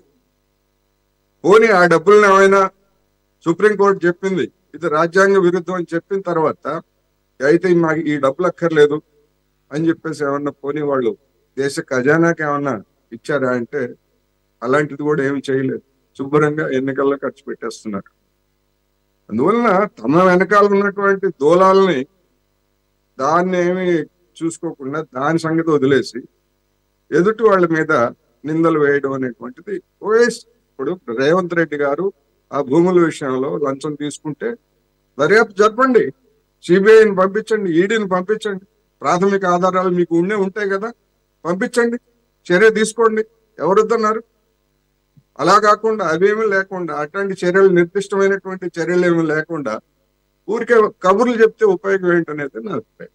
ఎవరి మీదైనా సరే నిర్దిష్టంగా మీకు ఆధారాలు ఉంటే వెంటనే చర్య తీసుకోండి. కబుర్లు ఎందుకు? కబుర్లు చెప్పినందువల్ల ఉపయోగం ఏంటి? ఆధారం లేనటువంటిగా జనం చూస్తారు తప్ప దానికి విశ్వసనీయత ఏమిటనేది ఫస్ట్. సత్యమూర్తి గారు, ఒకటి మీరు అడిగిన వీడియో నా దగ్గరకు వచ్చింది, నేను తర్వాత మీకు పంపుతాను, మీరు దాన్ని చెక్ చేయొచ్చు. ఇకపోతే కోటేశ్వర మీది ఆడియో ఒకసారి చెక్ చేయండి సార్, మీది మ్యూట్లోకి వెళ్ళినట్టుంది. నాది ఓకేనా అండి ఆడియో? యా, ఇప్పుడు ఓకే అండి సత్యమూర్తి గారు. వినపడుతుందా మీకు సార్? ఇప్పుడు వినపడుతుంది, ఇప్పుడు ఓకే సార్. కోటేశ్వర గారు చాలా క్లియర్గా చెప్తున్నారు. అన్నిటికీ రాష్ట్ర ప్రభుత్వం చేసిన ప్రతిదానికి కేంద్ర ప్రభుత్వ దర్యాప్తు సంస్థలు వచ్చి విచారణ చేసి వాళ్ళకి చర్య తీసుకోలేదు కాబట్టి అందరూ పునీతులు అయిపోరండి. అది కరెక్ట్ స్టేట్మెంట్ కాదు. ఎందుకంటే ఇప్పుడు ఇక్కడ జరిగే విషయం, ఇప్పుడు అనేక రాష్ట్రాల్లో అవినీతి పరిపాలన జరుగుతుందండి. అది ఒక పరిధిలో మాత్రమే కేంద్ర ప్రభుత్వం ఇన్వాల్వ్ అయ్యి చర్యలు చేపడుతుంది. ప్రతి విషయంలో కూడా కేంద్ర ప్రభుత్వం ఇన్వాల్వ్ అవడానికి లేదు, అటు అది పరిధిలోకి కూడా రాదు. కాబట్టి రాష్ట్ర ప్రభుత్వం ఏం చేయాలి? ఇప్పుడు ఆయన తీసుకుని ఉంటే మీరు దర్యాప్తు చేసి చెప్పండి, కానీ ఊరికే మాటలు ఎందుకు అంటున్నారు? ఇప్పుడు మా యొక్క తెలంగాణలో BJP party Telangana legislative party leader అయినటువంటి మహేష్ రెడ్డి గారు కొన్ని ప్రశ్నలు వేశారు. దానికి ఎవరు సమాధానం చెప్పలే కాంగ్రెస్ వాళ్ళు. అంతకుముందు రేవంత్ రెడ్డి గారు ప్రతిపక్షంలో ఉన్నప్పుడు ఎన్ని ఆరోపణలు చేశారు, వాటి మీద ఏం చేశారని చెప్పేసి ప్రశ్నలు వేయడం జరిగింది. ఆ ప్రశ్నలకు సమాధానం చెప్పాలి కదా. చెప్పకుండా ఇప్పుడు ఖచ్చితంగా అండి, ఇప్పుడు ఇవాళ వెస్ట్ బెంగాల్లో జరిగినటువంటి ఏవైతే అవినీతులు ఉన్నాయో వాటి మీద కేంద్ర ప్రభుత్వ దర్యాప్తు సంస్థలు విచారణ చేస్తున్నాయా లేవా, చర్యలు తీసుకున్నారా లేదా, అలాగే ఇక్కడ కూడా జరుగుతుంది. దానికి సమయం పడుతుంది. మనం ఆలోచించాలి. ఇప్పుడు లాలూ ప్రసాద్ యాదవ్ కేసులో ఏదైతే గడ్డి కుంభకోణం జరిగిందో దానికి ఎన్ని సంవత్సరాలు పట్టిందండి అది రుజువు చేసి ఆయన జైల్లో పెట్టడానికి. సో కాబట్టి ఇవన్నీ కూడా టైం పడుతుంది. ఖచ్చితంగా ఎవరైతే అక్రమంగా సంపాదించారో ఎవరు కూడా, మోడీ గారు చెప్పేది అదే, ఎవరు కూడా ఒక పైసా కరప్ట్ చేసిన వాళ్ళని నేను వదిలిపెట్టను, ఖచ్చితంగా వాళ్ళ మీద సరైనటువంటి చర్య తీసుకోవటం జరుగుతుందని చెప్పేసి మొదటి నుంచి కూడా చెప్పేది మోడీ గారు అదే. ఇప్పుడు ఎన్డీఏ గవర్నమెంట్ వచ్చిన తర్వాత అవినీతి అనేటువంటిది తగ్గింది. ఇది ప్రజలందరూ గమనిస్తారు. ఎందుకని బీజేపీని మరలా ఎన్నుకుంటున్నారండి ఈ దేశంలో? తెలివి తక్కువ వాళ్ళ? ఎందుకంటే మోడీ గారు నాయకత్వంలో అవినీతిని తగ్గించారు. పూర్తిగా అంతమైందని నేను కూడా చెప్పట్లేదు, ఖచ్చితంగా తగ్గింది. ఈ విషయం అందరికీ తెలుసు. కాబట్టే మరలా బీజేపీ ప్రభుత్వాన్ని రాష్ట్రాల్లో కానీ కేంద్రాల్లో కానీ ఎన్నుకుంటున్నారు. ఇవాళ ఈ అవినీతి చేసినటువంటి నాయకుల మీద కేసులు పెడితే పట్టుకుంటే ఇగో ఈడీని ఉపయోగిస్తున్నారు, సిబిఐని. కానీ అక్కడ జరిగే కరప్షన్ చూడలేదు, అక్కడ జరిగినటువంటి డబ్బులు చూడలేదే. కాబట్టి ఇవన్నీ కూడా మనం ఆలోచించాలండి. ఒకటి కరప్షన్ అనేది ఒక అంశం అయితే, ఇప్పుడు హాట్గా ఉన్నది పర్టికులర్గా తెలంగాణలో ఉన్నది రిజర్వేషన్ల అంశం. దానికి కూడా మీరు క్లారిటీ ఇచ్చారు, కాదంటలేదు. కానీ కొన్ని ఇక్కడ గతంలో జరిగినటువంటి కొన్ని అంశాలు మీరు కూడా సమాధానం చెప్పాల్సిందే. దీంట్లో దాటవేసే అవకాశం లేదు. ఎందుకంటే అఫీషియల్గా వాజ్పేయి హయాంలో ఈ రాజ్యాంగ సమీక్షకు సంబంధించి ఒక గెజిట్ నోటిఫికేషన్ రిలీజ్ చేయడం జరిగింది. దానికి సంబంధించి ఒక కమిటీ వేయడం జరిగింది. ఆ రిపోర్ట్ రావడం జరిగింది. 2002లో వచ్చిన తర్వాత 2004లో ఎన్డీఏ గవర్నమెంట్ రాకపోవడం వల్లనే అది అడుగు ముందుకు పడలేదు అనేది మీ మీద చేస్తున్నటువంటి రిజర్వేషన్. ఏదైతే రాజ్యాంగ సమీక్ష చేయాలి అని అంటే it is not such an easy thing. 2/3 majority ఉండాలి. సెకండ్ థింగ్, దేశంలో ఉన్నటువంటి అన్ని రాష్ట్రాల్లో కూడా దీని మీద చర్చ జరగాలి, ఓటింగ్ జరగాలి. అలాగే more than half of the స్టేట్స్లో అవి పాస్ అవ్వాలి. రేవంత్ రెడ్డి గారు విత్ డీటెయిల్స్ ఇయర్స్తో సహా చెప్తున్నారు. ఏంటయ్యా అంటే ఆల్రెడీ 8 రాష్ట్రాల్లో దీన్ని కూడా మీరు డినై చేస్తారు కాదంటలా. ఏదైతే ప్రభుత్వాలు మారినాయో అది ఏ రకంగా జరిగినా కానీ ప్రభుత్వ మార్పిడి బీజేపీ హయాంలో జరిగిందో, బీజేపీ నేతృత్వంలో, ఇదంతా దానిలో భాగమే. కాబట్టి ఈసారి కనుక 2024లో వస్తే 2025 ఈ రాజ్యాంగ సమీక్షకు కావాల్సినటువంటి ఆ 2/3, అందుకనే 400 సీట్లు కావాలంటున్నారు ఆ మెజారిటీ కోసం అని చెప్పేసి. దీనికి మీరు సమాధానం చెప్పాల్సి. ఇప్పుడు రేవంత్ రెడ్డి గారు నోటికి ఏదొస్తే అది మాట్లాడతారు సార్. రేవంత్ రెడ్డి గారు మాట్లాడేదానికి ఆయన మాటల మాంత్రికుడు, కేసీఆర్ని మించిన మాటల మాంత్రికుడు రేవంత్ రెడ్డి. కాబట్టి ఆయన ఏదో మాట్లాడండి. ఇప్పుడు ఖచ్చితంగా రాజ్యాంగంలో ఇప్పుడు ఇవాళ మాదిగ రిజర్వేషన్లో వర్గీకరణ అంటున్నారండి. అంటే అక్కడ మాదిగల్లో సరైనటువంటి న్యాయం జరగట్లేదు, మాకు ఎస్సీ రిజర్వేషన్లు అని కదా మాకు వర్గీకరణ ఏబిసిడి వర్గీకరణ కావాలని అడుగుతున్నారు లేదా? ఇటువంటి కొన్ని సంస్కరణలు చేపట్టాల్సిన అవసరం ఉంటే ఖచ్చితంగా చేపడతారు సంస్కరణలు అనేది. ఇప్పుడు రాజ్యాంగాన్ని మీకు ఇంతకుముందు కూడా చెప్పాను నేను, అనేక సార్లు మనం మార్చుకున్నాం. రాజ్యాంగం 1950లో ఉన్నదే రాజ్యాంగం ఇవాళ లేదు.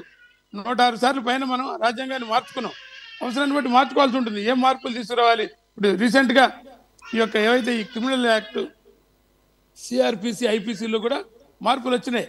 అనేక నిరర్థకమైనటువంటి కొన్ని చట్టాలను రద్దు చేయాల్సిన అవసరం కూడా ఉంటుంది. ఎందుకంటే మనం మారిన సమాజాన్ని బట్టి, మారిన అవసరాలను బట్టి కూడా మనం మారాల్సి ఉంటుంది. కాబట్టి ఆ మార్పు ప్రజలకు ఉపయోగపడేదిగా ఉండాలి. ఇది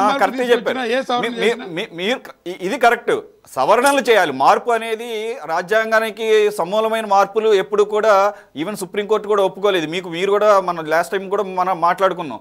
మౌలిక స్వరూపానికి ఎటువంటి కూడా మార్చడానికి అవకాశమే లేదని చెప్పి సుప్రీంకోర్టు అనేకమైనటువంటి ల్యాండ్ మార్క్ జడ్జిమెంట్స్లో చెప్పింది.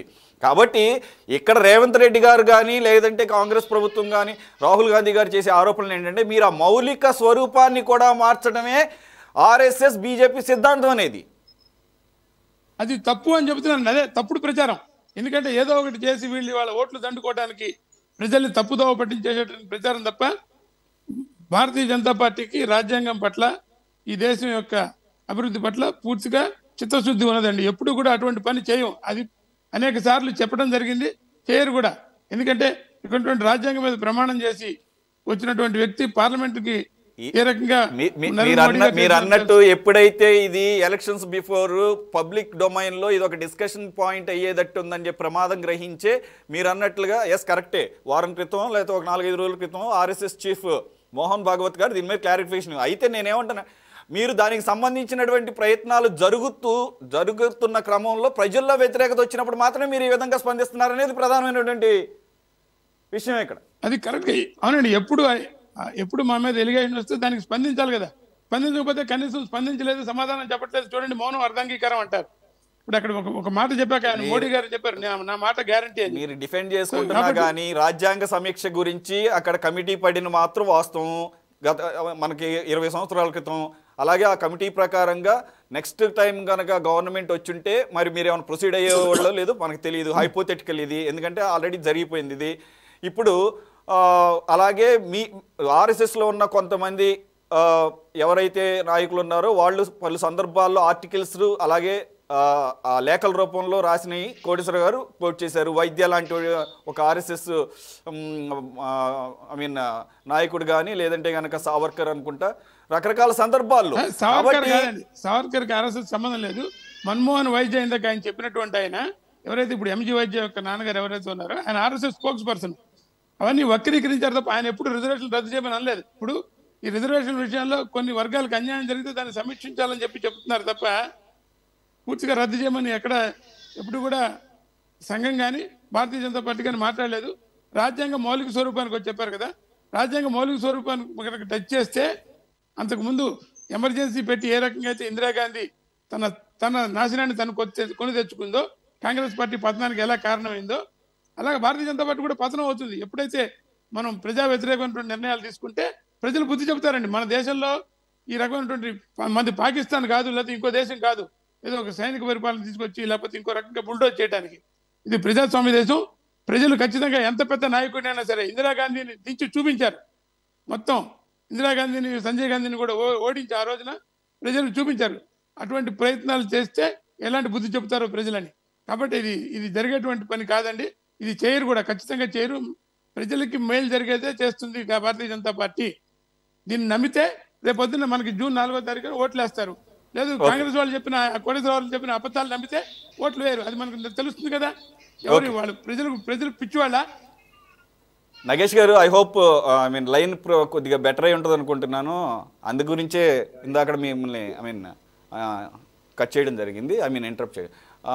ఇప్పుడు సత్యమూర్తి గారు చెప్పింది మీరు విన్నారు. అలాగే రేవంత్ రెడ్డి గారు మాట్లాడుతుంది, రాహుల్ గాంధీ గారు ఈరోజు ఎక్స్ ఖాతాలో ట్వీట్ చేసింది. ఇవన్నీ చూసిన తర్వాత మీరు చెప్పేటటువంటివి ఎట్టి పరిస్థితుల్లోనూ జరిగే అవకాశం లేదు.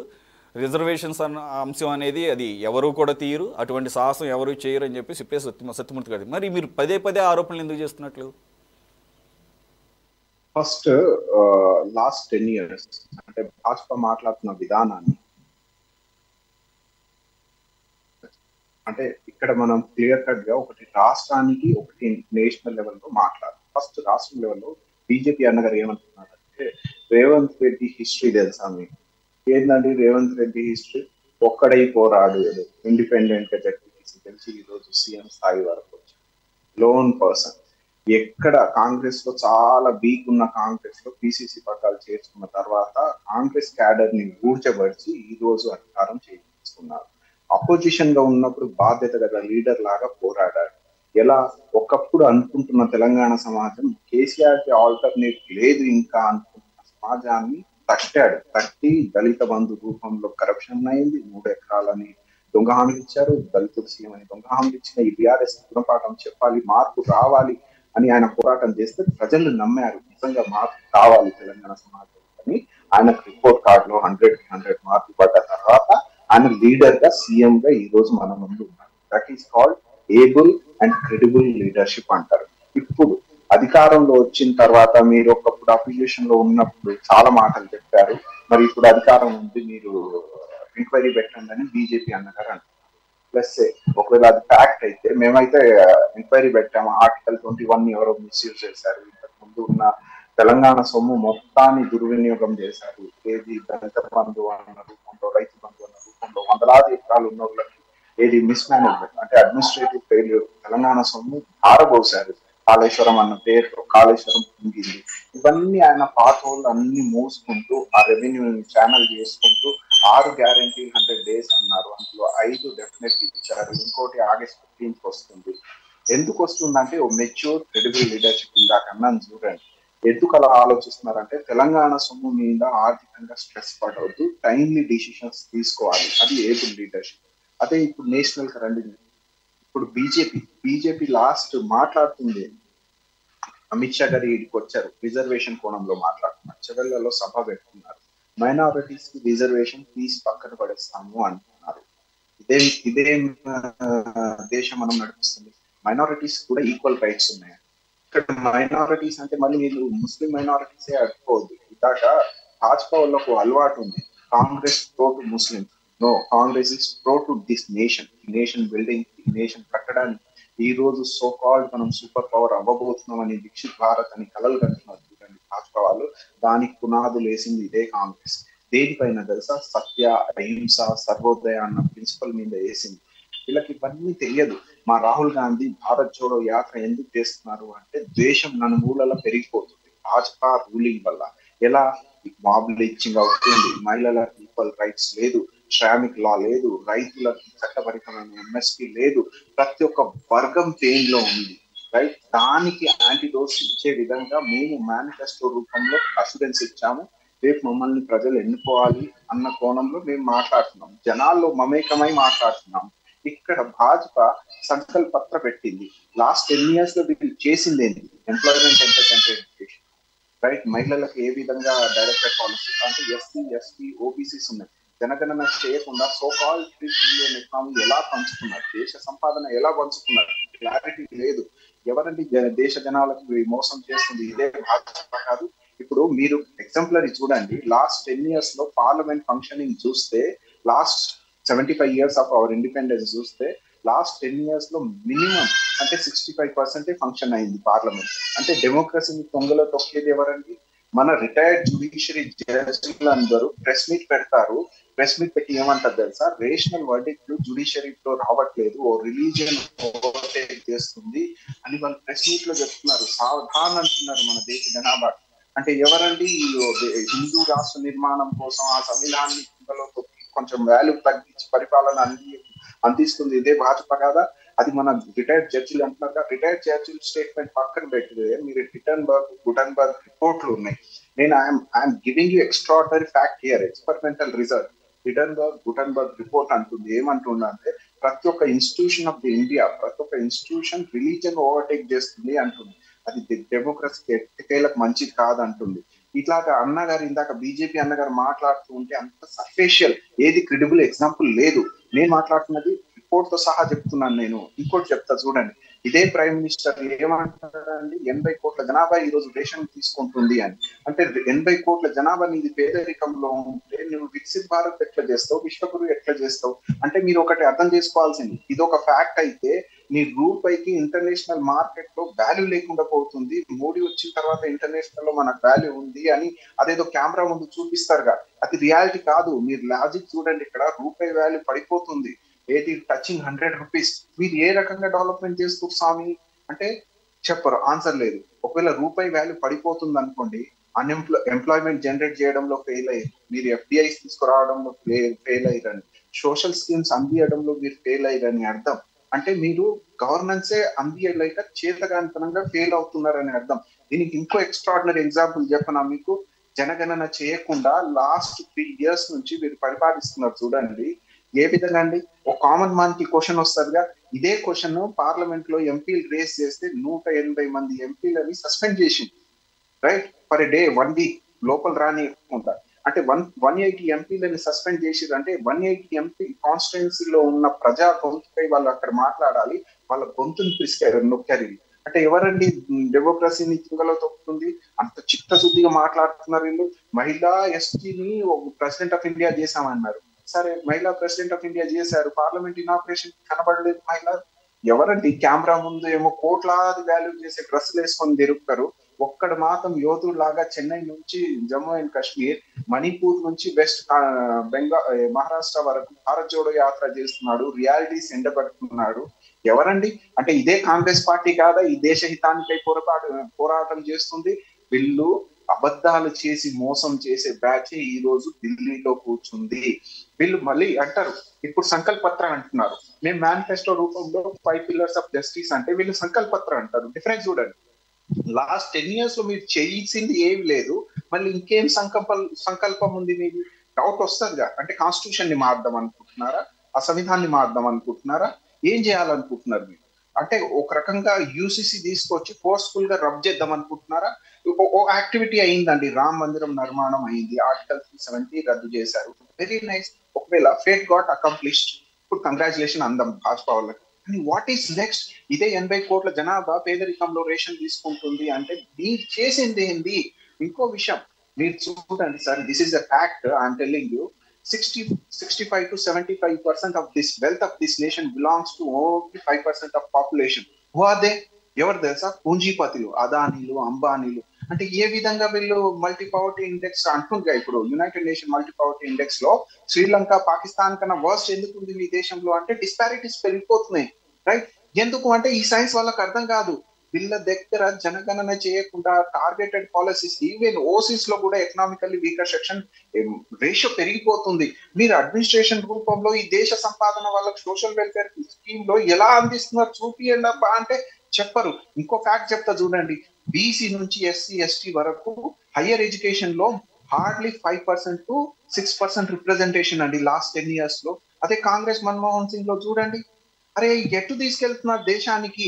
మీరు లాస్ట్ 10 years లో చేసింది ఏందో చెప్పండి ప్రజల ముందు అంటే, కాంగ్రెస్ పార్టీ మేనిఫెస్టో రూపంలో ముస్లింలకి మీ మంగళసూత్రాలు ఇచ్చేస్తుంది అంటే ఇదేమండి? ఇది ప్రైమ్ మినిస్టర్ మాట్లాడే అండర్స్టాండింగ్?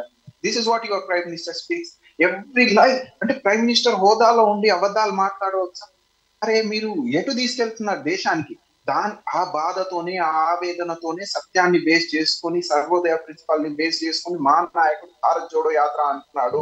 ఏది నఫరత్ కి బాజార్ మే మొహబ్బత్ కి దుకాన్ అంటున్నారు. మీరు చూడండి, మీరు రాజస్థాన్ లో అఖిలేష్ అనేది, కర్ణాటకలో 21 years of young Muslim youth ని చంపింది వీళ్ళే. భాజపా వాళ్ళు ఎందుకు గోమాత ట్రేడింగ్ లీగాలిటీ పర్మిట్ చేస్తుంది. నగేష్ గారు లేట్ గా కనెక్ట్ అయినా, I mean you came up with beautiful facts and with figures, right? I will come back to you again. Sushil Reddy garu, are you okay now, comfortable? Can you hear me? Right, ఇప్పటి వరకు Congress BJP వాళ్ళు ప్రస్తుతం జరుగుతున్నటువంటి ఈ reservations అంశం మీద మనం మాట్లాడుకుంటున్నాం. మీది ఒకసారి ఆడియో ఈ లోపల చెక్ చేయండి, మ్యూట్లో ఉన్నట్టుంది. ఇకపోతే స్పెసిఫిక్గా మీకు మిమ్మల్ని అడగాలనుకుంటుంది బ్రదర్ నగేష్ గారు ఏవైతే చెప్తున్నారో.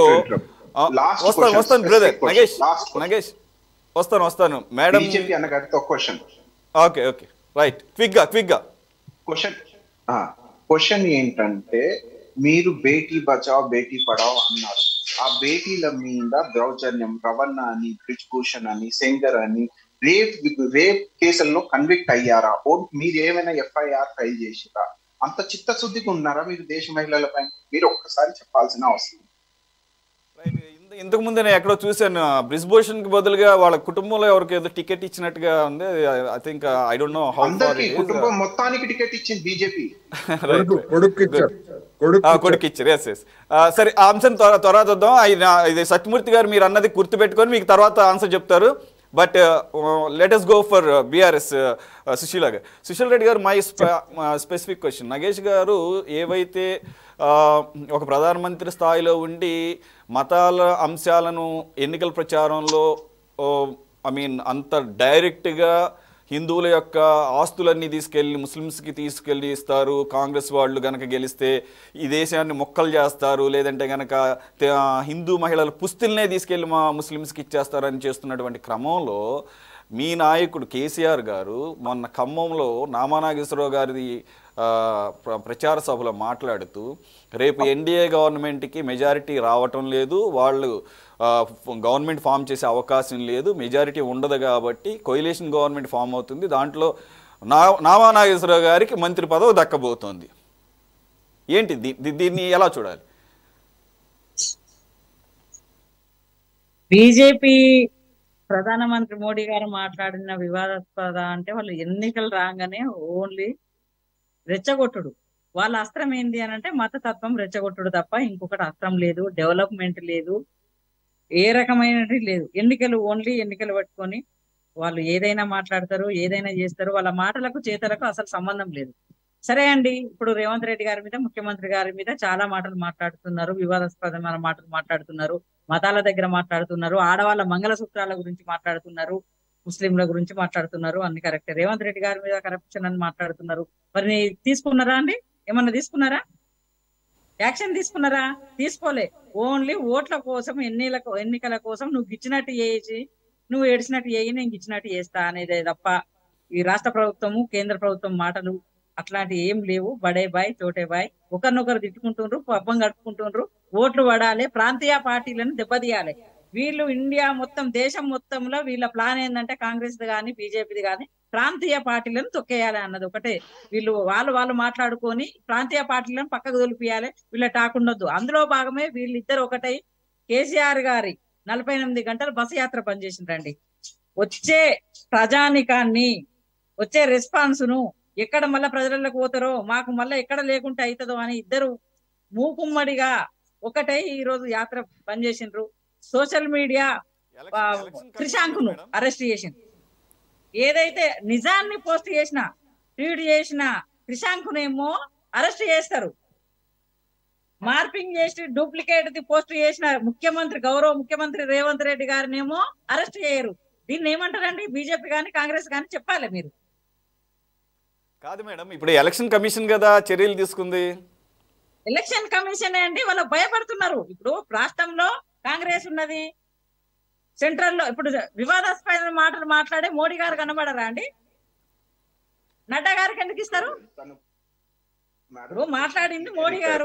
క్వశ్చన్ ఏంటంటే పవర్ అనేది ఎలక్షన్ కమిషన్ ఆఫ్ ఇండియా దగ్గర ఉంది, స్టేట్ గవర్నమెంట్ కి ఏం సంబంధం? ఉండండి, రేవంత్ గారు ఏమన్నారు? పేగులు మెడకేసుకుంటాం, డ్రాయర్ లాగుతాం, ఇట్లా చాలా మాట్లాడిండ్రు. తొక్కేస్తా, ఇట్లాంటి మాటలు మాట్లాడితే ఎలక్షన్ కమిషన్ కనబడట్లేదు, మోడీ గారి మాటలు కనబడట్లేదు. మరి కేసీఆర్ గారు ఏమన్నారు? ఓన్లీ సిరిసిల్ల మీటింగ్ల కాడ వాళ్ళ సిరిసిల్ల పద్మశాలి వాళ్ళ కార్మికుల, చేనేత కార్మికుల బాధలు వాళ్ళు చెప్పుకున్నారు. ఆల్రెడీ ఒక ప్రెస్ మీట్ పెడతా అంటే కేసీఆర్ గారు అక్కడికి పోయినప్పుడు ప్రెస్ మీట్ పెడతా అంటే వాళ్ళు వచ్చి వాళ్ళ గోడు వినిపించుకున్నప్పుడు వాళ్ళు ఎవరైతే వాళ్ళకు ఆర్డర్లు ఇవ్వమంటుండ్రో చేనేత గురించి వాళ్ళు అడుగుతాయి. ఇక్కడ నాయకుడు వాళ్ళను అప్పడాలు అమ్ముకోమనుండ్రి, ఇంకేదో అమ్ముకోనుండ్రి, సెన్సార్ అట్లా మాట్లాడుతున్నారు ఏంది అన్నదానికి సార్ మీద 48 అవర్స్ ప్రచారం బంద్ చేయమన్నారు.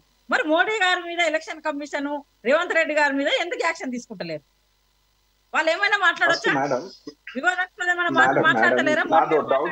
ఈ తెలంగాణ సమాజానికి రాజకీయంగా బూతులు మాట్లాడడం నేర్పించింది ఎవరు? ఈ బీఆర్ఎస్ నాయకత్వం కాదు? మీరు ఒక్కసారి ముఖ్యమంత్రి హోదాలో భాషలోనే మీకు ఆన్సర్ వస్తుందేమో.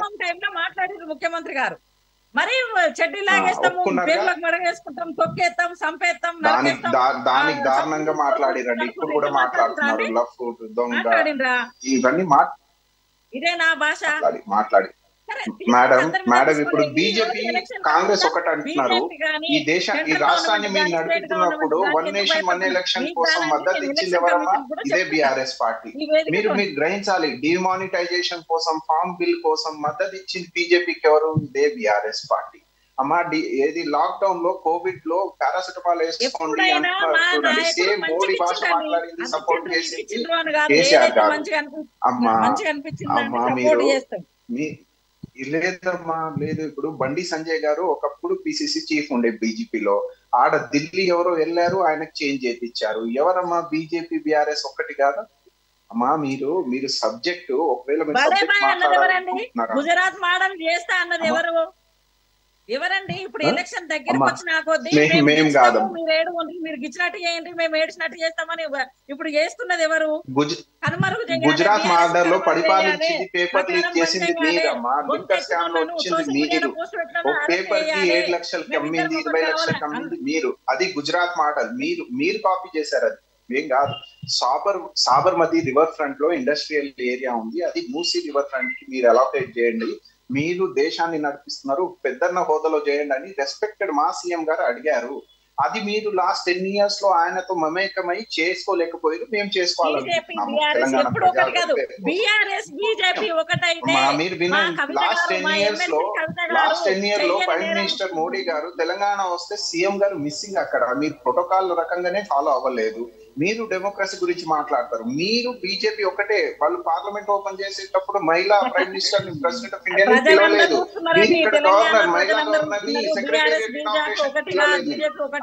సేమ్ ధోరణి అండి. ఇది బస్తీలో కుస్తీ గల్లీలో దోస్తీ వీళ్ళది. ఎప్పుడైనా ఇప్పుడు వాస్తవం చెప్తాను, మాకు ప్రధాన అపోనెంట్ ఈ ఎలక్షన్ లో బీజేపీనే. బీఆర్ఎస్ అడగడి వాళ్ళ క్యాడర్ సాటిస్ఫై చేసుకోవడానికి మాట్లాడుతున్నారు.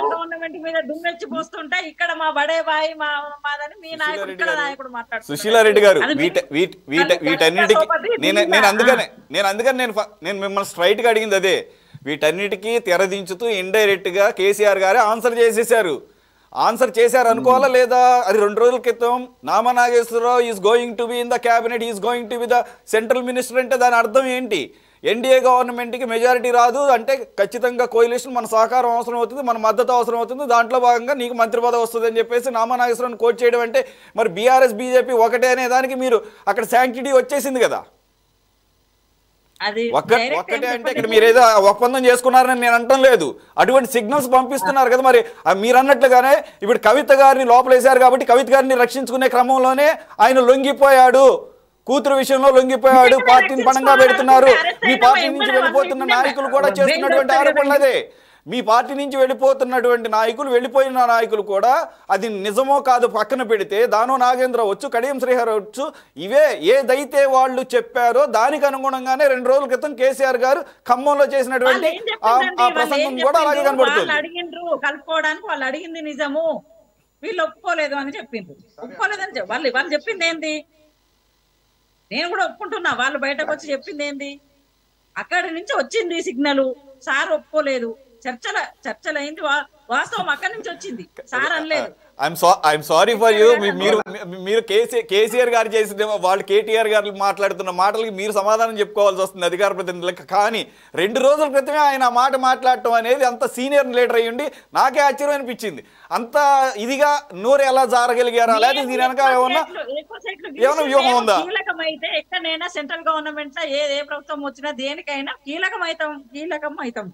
బీఆర్ఎస్ అనేది ఎక్కువ సీట్లు గెలుచుకుంటుంది కాబట్టి మేము సెంట్రల్ కొంచెం బలపడే ఎగ్జాంపుల్ ఇక్కడ జేడీఎస్ బీఆర్ఎస్ ఫ్రెండ్స్ భాయ్ బీఆర్ఎస్ గా మారినప్పుడు చీఫ్ గెస్ట్ గా అదే కుమారస్వామి వచ్చారు. జేడీఎస్ ఈ రోజు బీజేపీలో ఉంటాడు. మేడం మీరు ఇప్పుడు ఒప్పుకోరు, నాకు తెలుసు మీకు ఇబ్బంది అవుతుంది దీనికి ఆన్సర్ చేయడం. బడే బాయ్ చోటే బాయ్, ఇలా ఎవరిని అడిగినా చిన్న పిల్లగాని కాంచి ముసలోళ్ళ వరకు బడే బాయ్ చోటే బాయ్ ఎవరు? మా పోరాటం ఎలక్షన్ వచ్చే వరకు కథ ఉన్నది. కేసీఆర్ గారిని పక్కకు తొలగాలి, ప్రాంతీయవాదాన్ని తొక్కి పెట్టాలి,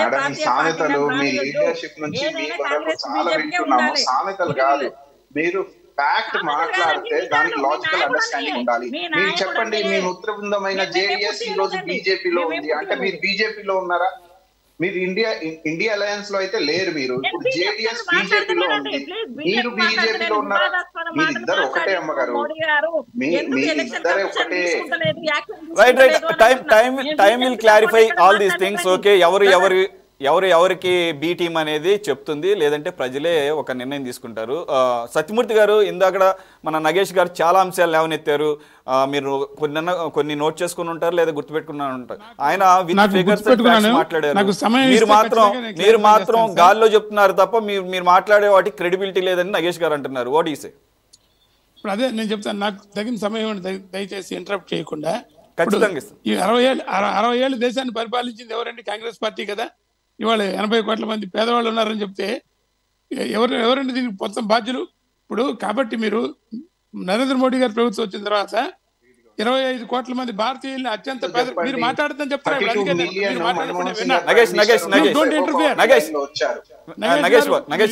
కాకండి, మీరు వినండి, మీరు చెప్పింది నేను విన్నాను కదా. ఇప్పుడు 25 కోట్ల మంది భారతీయుల్ని నగేష్ గారు ప్లీజ్ బీ పేషెంట్. ఇప్పుడు ఓకే థ్యాంక్ యూ. 25 కోట్ల మంది భారతీయుల్ని అత్యంత పేదరికం నుంచి బయటికి తీసుకొచ్చినటువంటి ఘనత ఇది నరేంద్ర మోడీ గారి ప్రభుత్వం అండి. అలాగే ఇప్పుడు ఇందాక చెప్పారు 80 కోట్ల మంది పేదవాళ్ళు ఎందుకున్నారంటే పేదరికం గరీబీ హటావో అని చెప్పి నినాదం ఇచ్చింది కాంగ్రెస్ పార్టీ.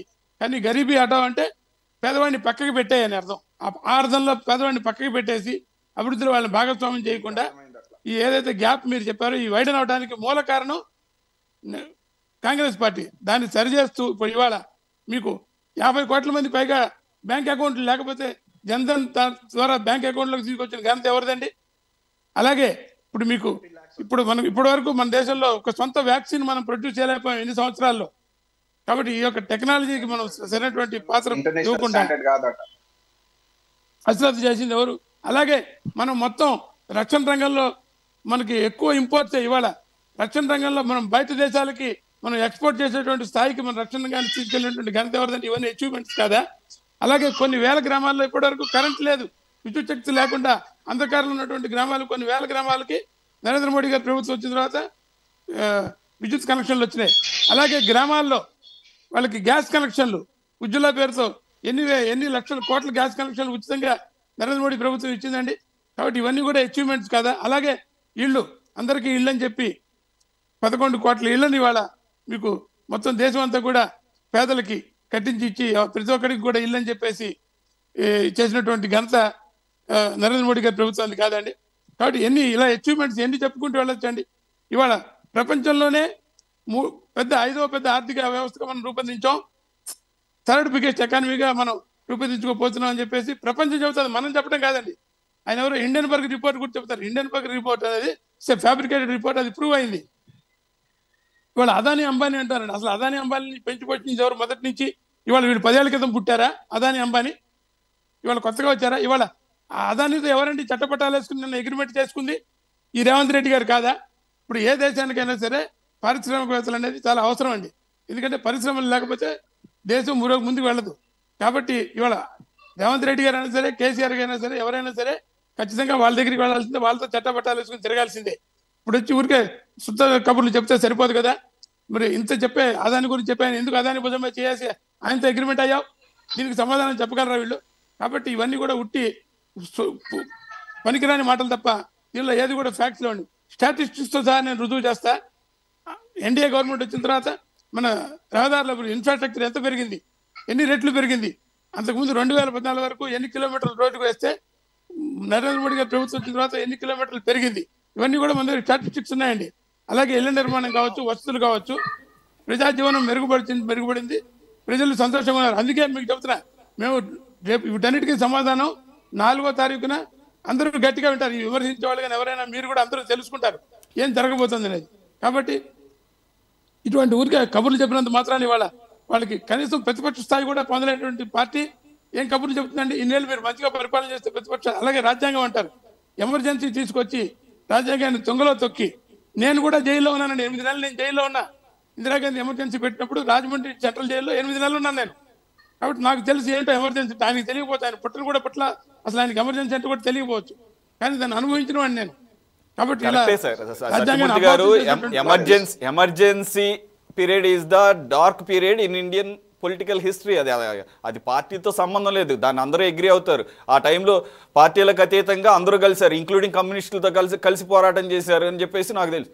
అయితే ఇక్కడ పాయింట్ ఏంటంటే అటువంటి పరిస్థితి మళ్ళీ రాకూడదు కదా, కానీ అటువంటి పందాలో వెళుతున్నారేమో అనేదే కదా ఇప్పుడు ప్రశ్న.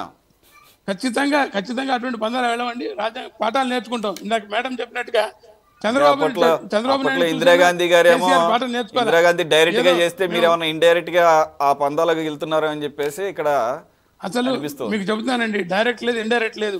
దేశ సంక్షేమమే బీజేపీకి కావాలి, ప్రజల సంక్షేమమే కావాలి. ఏది చేసినా అన్ని డైరెక్టే, ఇండైరెక్ట్ గా ఓటు చేసి డైరెక్ట్ గా వెనక. అలాగే ఆ నేషనల్ హెరాల్డ్ కేసులో ఆస్తులు దొబ్బేసి దానికి వాళ్ళకి సమాధానం చెప్పుకోలేదు, కేసులు పెట్టుకుని ఒక్క అవినీతి కూడా ఆరోపణ లేదు మోడీ గారి మీద. ఈ పోయి విదేశాలకు రాహుల్ గాంధీ గారు విదేశాలకు పోయి మీ సహాయం కావాలి, మీరు ఇంటర్వ్యూ రావడం మన దేశం అంటాడు ఆయన. ఎవరైనా అంటారంటే అట్లా మన దేశం అంతర్గత వ్యవహారం కమ్మని ఏ విజ్ఞతన నాయకుడైనా అంటాడా? వాళ్ళ నాయకుడు అలా అడిగి వచ్చాడు అక్కడ అమెరికా. సత్యమూర్తి గారు ఎవరు? రాహుల్ గాంధీ గారు విదేశీ పర్యటన చేసి ప్రజాస్వామ్యం ప్రమాదంలో పడింది, మీరు అందరూ ఇంటర్ఫీర్ కావాలని చెప్పి రిక్వెస్ట్ చేశాడు వాళ్ళని. అంటే దేశ వ్యవహారాల్లో, అంతర్గత వ్యవహారాల్లో మీరు పాలు పంచుకోమని చెప్పి ఒక ప్రతిపక్ష నాయకుడు అడుగుతాడండి? అసలు ఆయనకి ఏమాత్రమైన విజ్ఞత ఉన్నది అసలు మనిషికి?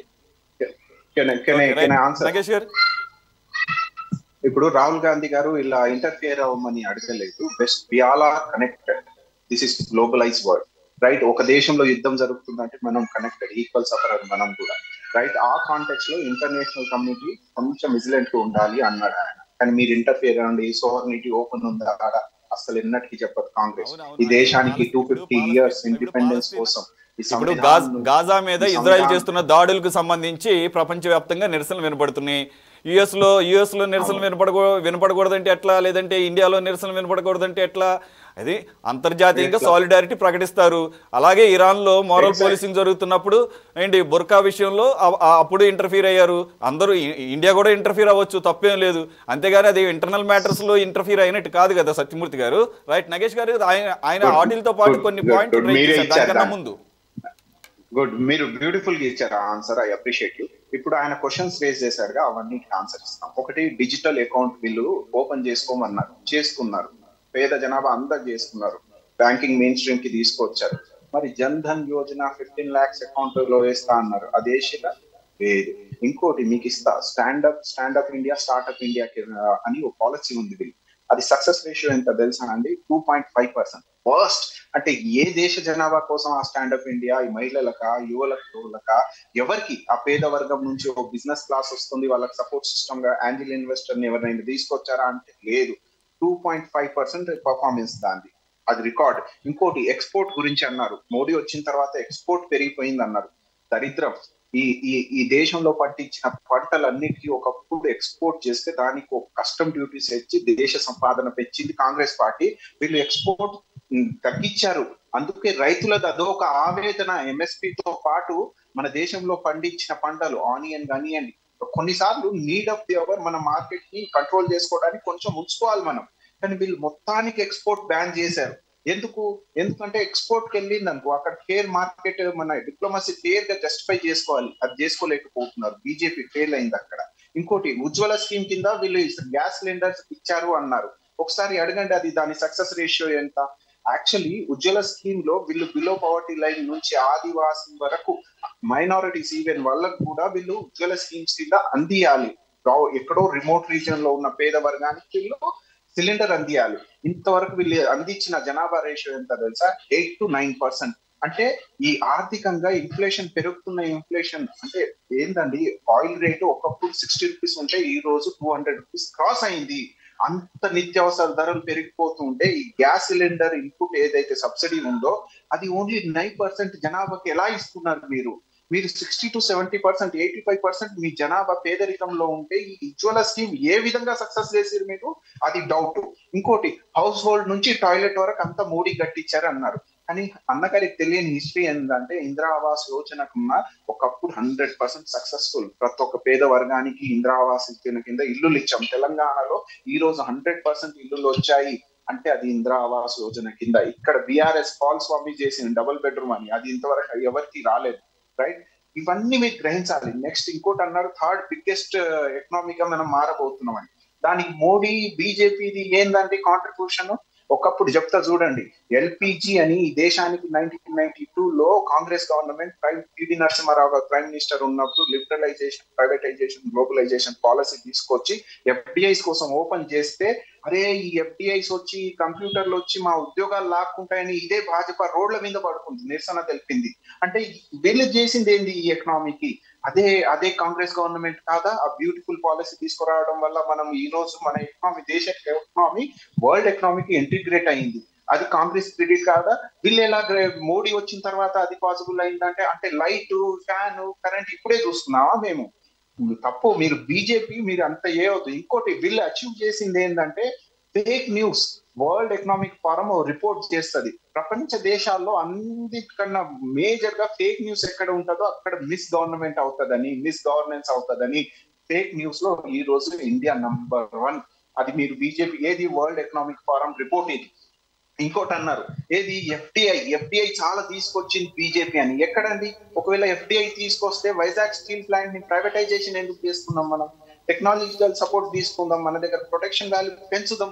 అదే సింగరేణి నుంచి వైజాగ్ కి ప్రైవేటైజేషన్ ఎవరు చేస్తున్నారు? ఇదే భాజపా కాదా? అంటే మీరు ఇక్కడ గ్రహించాలి, వీళ్ళ దగ్గర పరిపాలన చేతగానితనం వల్ల మనం ఒకప్పుడు నవరత్నాలు కట్టిన ఇదే కాంగ్రెస్, మహారత్నాలు కట్టిన ఇదే కాంగ్రెస్ సంపాదన, దేశ సంపాదన ఈ రోజు ప్రైవేటీకరణ రూపంలో అమ్ముతున్నది ఇదే భాజపా కాదా? ఏ విధంగా అండి డెవలప్మెంట్ చేసింది వీళ్ళు మనకి? అసలు అందుకే అన్నారు బ్రదర్ నగేష్, మీరు చాలా విత్ స్టాటిస్టిక్స్ మాట్లాడుతున్నారు. But why people are going after BJP again and again? Why Congress is losing their ground day by day in each state and nationally, even overall గా చూసినాక? Beautiful question. దానికి answer నేనే చెప్పేస్తా. ఇక్కడ this is a world called 2020. ఇక్కడ చట్ money పడ్డా instant కావాల్సింది, instant కి అలవాటు పడ్డారు. సత్యానికి నిలకడలోనే ఉంటది, అబద్ధానికి ఎక్కువ అట్రాక్షన్ లో ఉన్నారు. అదే బీజేపీ పాపులరిస్టిక్ అంటారు, majority religion in the name లో వాళ్ళ ఓట్లు ఎక్స్‌ప్లాయిటేషన్ చేసుకుంటుంది. అదే నచ్చుతుంది. కానీ సత్యానికి నిలకడలోనే ఉంటది. రేపు వాస్తవాలు బయటికి వస్తున్నాయి. అంటే హిడెన్బర్గ్ రిపోర్ట్ కావచ్చు, వరల్డ్ ఎకనామిక్ ఫోరం, ఐఎంఎఫ్ ఏం చెప్పింది తెలుసా? వన్ ఆఫ్ ది పూరెస్ట్ కంట్రీలో ఇండియా ఉందని, ఇండియన్ ఇంటర్నేషనల్ మానిటరీ ఫండ్ లో. ఇవన్నీ బయటకు వస్తే వీళ్ళు ఏం చెప్తారు తెలుసా? అరే బయట దేశాల రిపోర్ట్లు మన ఇండియా గురించి చెప్పడం వాళ్ళెవరు? ఫస్ట్ మీరు ఇక్కడ గ్రహించాలి, మీకు ఎవరో హాలుసినేషన్ చేస్తున్నారు. హిందువులు గొప్పోళ్ళని, హిందువులు మహామేధావులని, హిందూ చరిత్ర చాలా గొప్పదని ఇలా హాలుసినేషన్ చేసి మిస్ గవర్నెన్స్ అందిస్తున్నారు. ఎందుకు? చరిత్రను కూడా తప్పుడుగా చూపిస్తున్నారు. ఇవన్నీ ఎందుకు చేస్తున్నారు తెలుసా? ఆ సంవిధాన్ని చేంజ్ చేయాలి, ఇది హిందూ రాష్ట్రంగా మార్చాలి. వీళ్ళ ఫోకస్ ఇదే.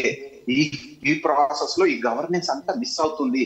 అని ఒకటి ఉంది చూడండి, చప్పని కసీనా సబ్ పే భారీ, ఏక్ సబ్ పే భారీ అని ప్రైమ్ మినిస్టర్ క్లెయిమ్ చేస్తున్నారు చూడండి. ఈ యువతకి భారత్ మాతాకి జై అని ఇందాక అన్నగారు అన్నారు చూడండి, జీరో కరప్షన్ అని దేశంలో. ఆ కరప్షన్ పక్కన పెడితే మీ మైండ్ కరప్షన్, మీ యువత కరప్షన్, భారత్ మాతాకి జై అనకపోతే నువ్వు దేశభక్తునివే కాదు అన్నట్టు మైండ్ ని కరప్ట్ చేసి మేజర్ చూడండి 14 నుంచి 22 ఇయర్స్ 25 ఇయర్స్ లో ఉన్న యువతకు పొల్యూట్ చేస్తున్నారు. పెద్ద కరప్షన్ ఇది మంచిది కాదు, సమాజానికి వైలెంట్ అయిపోతుంది. ఈ సిచ్యువేషన్ లో 2020 డేస్ లో 2020 గేమ్ అది ఉంటుంది, ఇన్స్టెంట్ రిజల్ట్, దానికి అలవాటు పడ్డ జనాలని వీళ్ళు యంగ్ ఇండియాని మిస్గైడ్ చేస్తున్నారు. దీనికి మెచ్యూర్ గా మానవత్వ కోణంలో మీరు చెప్తున్న దాని ప్రకారం మిస్లీడ్ అవుతున్నది ఈ latest generation, that educated youth అంటున్నారు. వై ఈ రోజుల్లో ఇంత ఇన్ఫర్మేషన్ ఇంత ఓపెన్ డొమైన్ లో కనపడుతున్నప్పుడు వై మీరు అన్నదే కనుక నిజమైతే why BJP successfully misleading the youth and why youth are misguided that easily? I'll tell you with the report. New York times లో ఆర్టికల్ చెప్తుంది. ఏం చెప్తుంది అంటే పాపులరిస్టిక్ అంటే 70-80% ఏదైతే హిందూ జనాభా ఉందో ఆ హిందూ జనాభాని హాలుసినేషన్ వీళ్ళ same like Hitler Germans are great అని అగైనెస్ట్ జ్యూస్ కి హాలోకాస్ట్ చేశారు చూడండి. ఈ 80% జనాభాని మనం గొప్ప, మన కల్చరే గొప్ప, ఇన్ఫాక్ట్ మన కల్చర్ గొప్పది, మన దగ్గర యాక్సెప్టెన్స్ ఉంటది, అది కాదు ఓ మైనారిటీ వర్గాన్ని విలన్ రూపంలో చూపించి సేమ్ మళ్ళీ బీఆర్ఎస్ ధోరణి పక్కన రాష్ట్రాలలో దయాలు భూతాలని వర్ణించి తెలంగాణ తీసుకోవడం. సేమ్ ఇక్కడ మెజారిటీని హాలుసినేషన్, ఫేక్ న్యూస్, అబద్ధం చెప్తే గొప్పగా చెప్పాలి హిట్లర్ చెప్తాడు కదా, ఆ గొప్పగా చెప్తే ఏంటంటే ప్రజలకి అదే నిజం అనుకుంటారు. అదే జరుగుతుంది ఈ దేశంలో, గ్రహించాలి. అందుకోసమే ఒక్కడు మీలో ఉన్నాడు. ఏమంటున్నాడు అంటే ప్రజల్లో భారత్ జోడో అంటున్నాడు, గరీబీ హటావ్ అంటున్నాడు, ఎంప్లాయ్మెంట్ జనరేట్ చేయండి అంటున్నాడు, పేదరికం నుంచి ప్రతి ఒక్క వర్గానికి. మళ్ళీ ముస్లిం అని టార్గెటెడ్ గా మాట్లాడవద్దు, ప్రిజుడైజ్ ఉండొద్దు. మీరు 400 పార్ అంటున్నారు, అందులో మైనారిటీస్ అంటే ముస్లిం, క్రిస్టియన్స్, జ్యూస్, పార్సీస్ ఎంతమంది? Right, what I'm trying to say you are just polluting a majority population in the name of power, which is not good for your society. So called 5000-year-old me Hindu culture అంటే మళ్ళీ Hindu religion అని నేను the way of living supreme court అన్నట్టు ఆ culture ని భ్రష్టు పట్టిస్తున్నారు సనాతన ధర్మ అన్న పేరుతో. ఎవరు? కొందరే ఉన్నారు చూసుకోండి, ప్రైమ్ మినిస్టరా, హోమ్ మినిస్టరా, బీజేపీయా, ఆర్ఎస్ఎస్. మీరు గ్రహించాలి, రామ్ మందిరం important, we welcome it, but what about our people? 80 crore పేదరికంలో ఉంది, ఇన్ఫ్లేషన్ పెరిగిపోతుంది. సత్యమూర్తి గారు చాలా చాలా మీన్ విత్ ఫ్యాక్ట్స్ అలాగే ఆయన చాలా క్లారిటీతో చెప్తున్నారు. దానికి నేను ఒక విషయం చెబుతాను. ఫస్ట్ ఆయన మైండ్ పొల్యూట్ అయిపోయింది. ఎందుకంటే కాంగ్రెస్ పార్టీ బీజేపీ దేశం యూత్ మైండ్ పొల్యూట్ చేయాల, కాంగ్రెస్ పార్టీ ఆయన మైండ్ పొల్యూట్ చేసింది. అంతేగాని దేశం ఇప్పుడు మీరు ఏదో సారీ టు ఇంటరప్ట్. నేను రాజకీయాల్లో వచ్చేసి ఓన్లీ 3 years. నేను ఎమ్మెల్యే ఎంపీ అవ్వడానికి రాలేదు. నేను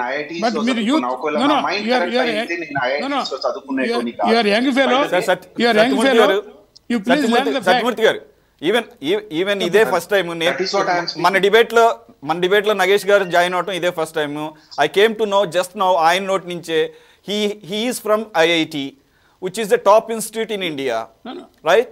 So ఒక IIT స్టూడెంట్ అంత ఈజీగా కరెక్ట్ అయిపోయాడు లేకపోతే ఇన్ఫ్లుయెన్స్ ఆయన చెప్తున్నారు కదా, ఆయన చెప్తున్నారు కదా సార్, యూత్ అంతా కరప్ట్ అయిపోతుంది బీజేపీ థర్డ్ స్టేట్ అని చెప్పి అంటే ఇది ఇన్సల్టింగ్ ఇండియన్ యూత్, భారతదేశ యువజన శక్తిని అవమానపరుస్తున్నాడు ఆయన.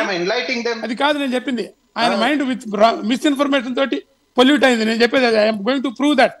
ఇప్పుడు మీరు చెప్పారు కదా, ఇదే కాంగ్రెస్ పార్టీకి చెప్పిన సోనియా గాంధీ ఇమామ్ అబ్దుల్లా బుఖారీ దగ్గరికి వెళ్ళి మన యాన్షియంట్ కల్చర్ లో విమానాలు ఉన్నాయంట, ఏరోప్లేన్లు ఉన్నాయంట. హౌ డంప్ వి ఆర్, ఇంత ఫూల్ చేస్తారా? రైట్, అది వేరే సబ్జెక్ట్, అది వేరే సబ్జెక్ట్. మీరు దాని మీద డిబేట్ పెట్టండి, నేను చెప్తా. ఎక్కడ విమానం ఉందో నగేష్ గారి ఇప్పుడు వాటన్నిటిలో ఇప్పుడు కోవిడ్ టైంలో కూడా ఎక్కడ విమాన శాస్త్రం ఉందో, ఎక్కడ భరద్వాజ మినిస్టర్స్ ఏ రకంగా మాట్లాడారు ఇవన్నీ మనం చూసాము. దానిలో భాగంగానే దాన్ని ఆసరాకి తీసుకొని పతంజలి రామ్దేవ్ బాబా చాలా రెచ్చిపోయి యాడ్లు వదిలేరు. ఇప్పుడంటే ఇక మరి ఏం జరిగిందో తెలియదులే కానీ మొత్తానికి సుప్రీంకోర్టు దెబ్బతో దిగొచ్చాడు. బట్ ఆ రోజు అలా ప్రవర్తించడానికి కూడా కారణం నేషనల్ లెవెల్లో కొంతమంది బాధ్యతాయుతమైన పదవుల్లో ఉండి చేసినటువంటి మిస్స్టేట్మెంట్స్, ఐ మీన్ సైంటిఫిక్ టెంపర్మెంట్ లేకుండా చేసినటువంటి ఏంటి స్టేట్మెంట్స్. కోటేశ్వరరావు గారు మనకి చాలా టైం అయిపోయింది, కంక్లూడ్ చేసేయండి. మిత్రుడు నగేష్ గారు కూడా చాలా చక్కగా ఐ మీన్ ఆయనకున్నటువంటి ఆయన సిద్ధాంతాన్ని, ఆ పార్టీ సిద్ధాంతాన్ని, అలాగే ఓవరాల్గా దేశంలో ఉన్నటువంటి పరిస్థితుల్ని ఆయన విత్ కొన్ని ఫిగర్స్ తో ఫ్యాక్ట్స్ తో చెప్పారు. అలాగే సత్యమూర్తి గారు ఆయనకు ఉన్నటువంటి ఆయన సిద్ధాంతాన్ని ఒక మాట చెప్పండి. బుఖారీ దగ్గరికి సోనియా గాంధీ వెళ్ళి మా పార్టీకి సపోర్ట్ చెప్పని అడిగిందా లేదా? మీరు కావాలంటే చూడండి, వెళ్ళి గూగుల్లో. ఇవన్నీ మతపరమైనటువంటి ఎవరు సార్?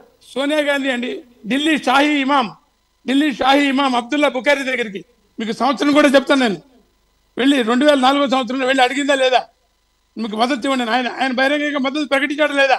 ఒక ముస్లిం మతత్వ దగ్గరికి వెళ్ళి ఇవాళ ముస్లింలతో పొత్తు పెట్టుకుంది ఎవరండి కేరళలో? ఇవాళ వాయనాడు ఎల్డీకి వెళ్ళిపోయాడు. అక్కడ ఎందుకంటే కాబట్టి నాకు ఏం కాదు తప్పే ఉంది మద్దతు అడగటంలో. అంటే నేను అనేది మతం పేరు పెట్టి మన ఖచ్చితంగా మనం చెబుతుంది మతం ఫత్వాని ఉపయోగించి మీరందరూ కూడా ముస్లింలందరూ కూడా కాంగ్రెస్ ఓటేయండి అని చెప్పి ఆయనతో ఫత్వా ఇప్పించుకోవటం అది మతత్వం కదా? ఇక్కడ మన హైదరాబాద్ లోనే మజ్లిస్ తెలుసుకోండి, నేను చెప్తున్నా మీకు. ఇక్కడ హైదరాబాద్ లో ఓవైసీతో కాపురం చేసింది ఎవరండి? హైదరాబాద్ లో ఓవైసీతో కాపురం చేసింది ఎవరు? ఓవైసీ మద్దతు తీసుకుని ఓవైసీ ఎవరితో అయినా కానీ కాపురం చేస్తాడు. ఆయన అధికారంలో ఉన్న ఎవరితో ఆఖరికి యాక్చువల్ గా యూడీఎఫ్ తో ఓపెన్ గా వాళ్ళ నాయకుడే చెప్పాడు కదండి. నాంపల్లి అతని పేరేంటి, నాంపల్లిలో మనం ఓడిపోయిన అతను చెప్పాడు. యాక్చువల్గా అందరికన్నా పెద్ద మిత్రుడు మీకే చాలా రాష్ట్రాల్లో ఆయన పోటీ చేస్తూ మీకు బాగానే ఉపయోగపడుతున్నాడు. ఇది ప్రూవెన్ ఫ్యాక్ట్. ఇది ఆయన ఎవరు పవర్ లో ఉంటే వాళ్ళతో ఉంటారు. ఇక్కడ ఉన్న ప్రజాస్వామ్యం గొప్పతనం మీ ఇష్టం వచ్చింది మీరు అనుకోండి, దాన్ని నేను కాదంటలేదు.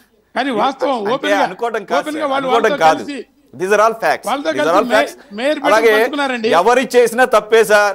ఈ లౌకిక రాజ్యంలో ఈ సెక్యులర్ కంట్రీలో మతం పేరిట రాజకీయాలు ఎవరు చేసినా తప్పారు. ముస్లిమ్స్ అవ్వచ్చు, క్రిస్టియన్స్ అవ్వచ్చు, ఆల్రెడీ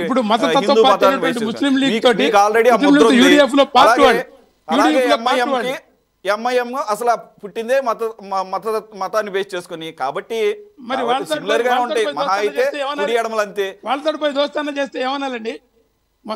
మతత్వ పార్టీ అంటున్నారు మీరు ఎంఐఎంని, వాళ్ళతో దోస్తానా చేసిన వాళ్ళు ఏమనాలి? వాళ్ళు మాకు మతత్వం గురించి మాతో మాట్లాడతారా? కొంచెమన్నా మొరల్ గ్రౌండ్స్ ఉండాలి కదా. ముస్లిం లీగ్ ఏమో యూడిఎఫ్లో పార్ట్నర్ అక్కడ కేరళలో. ఈయన పోయి వాయనాడు పోయి అక్కడ గెలిచి ఎందుకు పోటీ చేస్తున్నాడు? అక్కడ మెజారిటీ ముస్లిం ఉన్నారు కాబట్టి అక్కడ పోటీ చేశాడు. Okay right. సత్యమూర్తి గారు మతత్వం గురించి చెప్తారు. యాక్చువల్గా ఇట్స్ ఇంట్రెస్టింగ్ డిబేట్. మనం చాలాసేపు మాట్లాడుకోవచ్చు కానీ మనకు టైం ఎక్కువ లేదు. కోటేశ్వర గారు కంక్లూడ్ చేసేయండి please, based on all the statements given by all the. అనేక అంశాలు వచ్చాయి, వాటన్నిటిని చర్చించడానికి టైం లేదు కనుక ఒక 2-3 అంశాలు నేను ప్రస్తావిస్తాను. సోనియా గాంధీ గారు వెళ్ళి బుఖారీ గారిని అడిగితే దాన్ని తప్పుపట్టారు. మరి నరేంద్ర మోడీ గారు కేరళ లేదా ఢిల్లీలో చర్చిలకు వెళ్ళి మద్దతు ఇమ్మని అడిగితే దాన్ని ఏమంటారు అనేటువంటిది ఒక ప్రశ్న. అందరికి బహిరంగ రహస్యం. ఇది ఎప్పుడో సోనియా గాంధీ ఎప్పుడో చేసింది. కానీ రీసెంట్ గా పోయిన సంవత్సరం క్రైస్తవ డిసెంబర్ లో క్రిస్మస్ సందర్భంగా లేదా కేరళలో అనేక చర్చిల చుట్టూ తిరిగినటువంటి వాళ్ళు బీజేపీ నాయకుల ఫోటోలన్నీ కూడా వచ్చాయి. కావాలంటే సత్యమూర్తి గారు చూసుకోవచ్చు. ఒకటి ఇక్కడ ఇంకొక పక్కబద్ధమైనటువంటి అంశం ఏంటంటే 10 ఏళ్లలో 25 కోట్ల మందిని దారిద్ర్యం నుంచి బయటపడేసాం అన్నారు. ఆ దారిద్ర్యం నుంచి బయటపడేసినటువంటి వాళ్ళకి రేషన్ కంటిన్యూ చేయాలా అనేటువంటి ఒక సమస్య. ఎందుకు అంటే ఈ ప్రశ్న ఎందుకు అడుగుతున్నాను నేనంటే 2011లో ఆహార భద్రతా చట్టం తీసుకొచ్చినప్పుడు ఆనాడు ఉన్నటువంటి యూపీఏ ప్రభుత్వం ఆనాడు గ్రామీణ జనాభాలో 75%, పట్టణాల్లో 50% మంది దారిద్ర్యానికి దిగువన ఉన్నారు కనుక వాళ్ళకి సబ్సిడీ తోటి ఆహార ధాన్యాలు అందించాలని చెప్పేసి 80 కోట్ల మంది అటువంటి వాళ్ళు ఉన్నారని చెప్పేసి ఆ రోజు రేషన్ సబ్సిడీ రేట్లతో ఇచ్చారు. ఆ 80 కోట్ల మందికి పోనీ నిర్వహణ వాళ్ళు నిజంగా దరిద్రంలోనే ఉన్నారు, కాంగ్రెస్ చెప్పినట్టుగా వాళ్ళు దరిద్రంలోనే ఉంచారు అనుకుంటే నరేంద్ర మోడీ గారు రాగానే వాళ్ళకి మరి ఉచిత బియ్యం ఇవ్వాలి కదా. ఎందుకు ఇవ్వలేదు?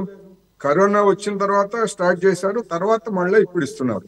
అంటే మధ్యలో 5 సంవత్సరాల పాటు వాళ్ళని ఎందుకు ఆకలితో ఉంచారనేటువంటి ప్రశ్న.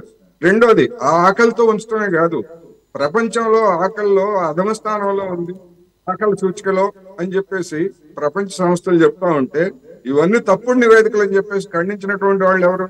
ఈ బీజేపీ వాళ్ళు ఖండించారు, కేంద్ర ప్రభుత్వం కూడా ఖండించింది. మరి అటువంటి ఖండించింది అంతా బాగుంది అచ్చేదిన అని చెప్పినటువంటి వాళ్ళు ఇంకొక 5 సంవత్సరాల పాటు మేము ఆహార ధాన్యాలు ఉచితంగా ఇస్తామంటే దాని అర్థం ఏంటి? మేము మీకు పని చూపించలేము, అందుకని మేము మీకు ఉచితంగా దాన ధర్మం చేస్తామని చెప్పి చెప్పడం కదా.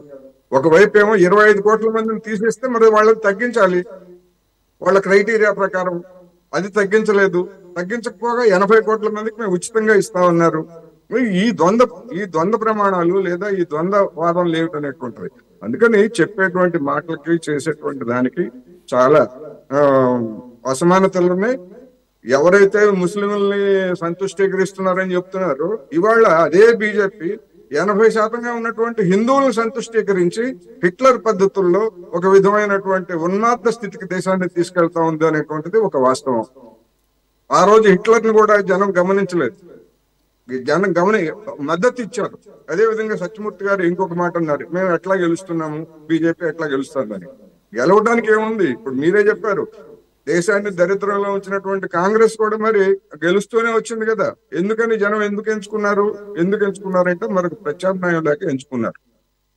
అందుకని గెలిపే ప్రాతిపదిక అయ్యేట్లయితే మరి కాంగ్రెస్ కంటే ఈ దేశంలో చరిత్రలో అత్యధికమైనటువంటి రికార్డు సాధించింది ఇంకో పార్టీ ఏం లేదు. అదే కాదు, 1967లో మొట్టమొదటిసారిగా 9 రాష్ట్రాల్లో కాంగ్రెస్ ఓడిపోయింది.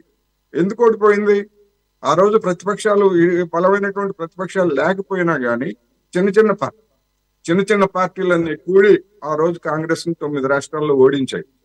అందువల్ల ఒక ప్రత్యామ్నాయం వచ్చినప్పుడు జనము సరైనటువంటి ఛాయిస్ ని ఎంచుకుంటారు తప్ప గెలిపించారంటే మొత్తం అంతా నరేంద్ర మోడీ గారిని గెలిపించారనో లేకపోతే బీజేపీ ఎంతండి బీజేపీకి వచ్చినటువంటి ఓట్ల శాతం అంతా 2019లో అత్యధికమైనటువంటి సీట్లు తెచ్చుకున్నా కూడా వచ్చింది 42%, 43%. మైనారిటీ ఓట్లతో గెలిచినటువంటి వాళ్ళు మాకు మెజారిటీ ఉంది, సీట్లు రావచ్చు, కానీ జనం మద్దతు ఉన్నదా? లేదు కదా. అందువల్ల ఇవి అసంబద్ధమైనటువంటి వాదనలు అనేటువంటిది నేను ఈ సందర్భంగా చెప్పవచ్చు. Right. Thank you very much Koteswara Rao గారు. Thank you so much Nagesh గారు, అలాగే సత్యమూర్తి గారు, సుశీలారెడ్డి గారు. ఇది వాటి స్పెషల్ డిబేట్. మరో అంశంతో మళ్ళీ కలుద్దాం. Stay tune to city 24/7.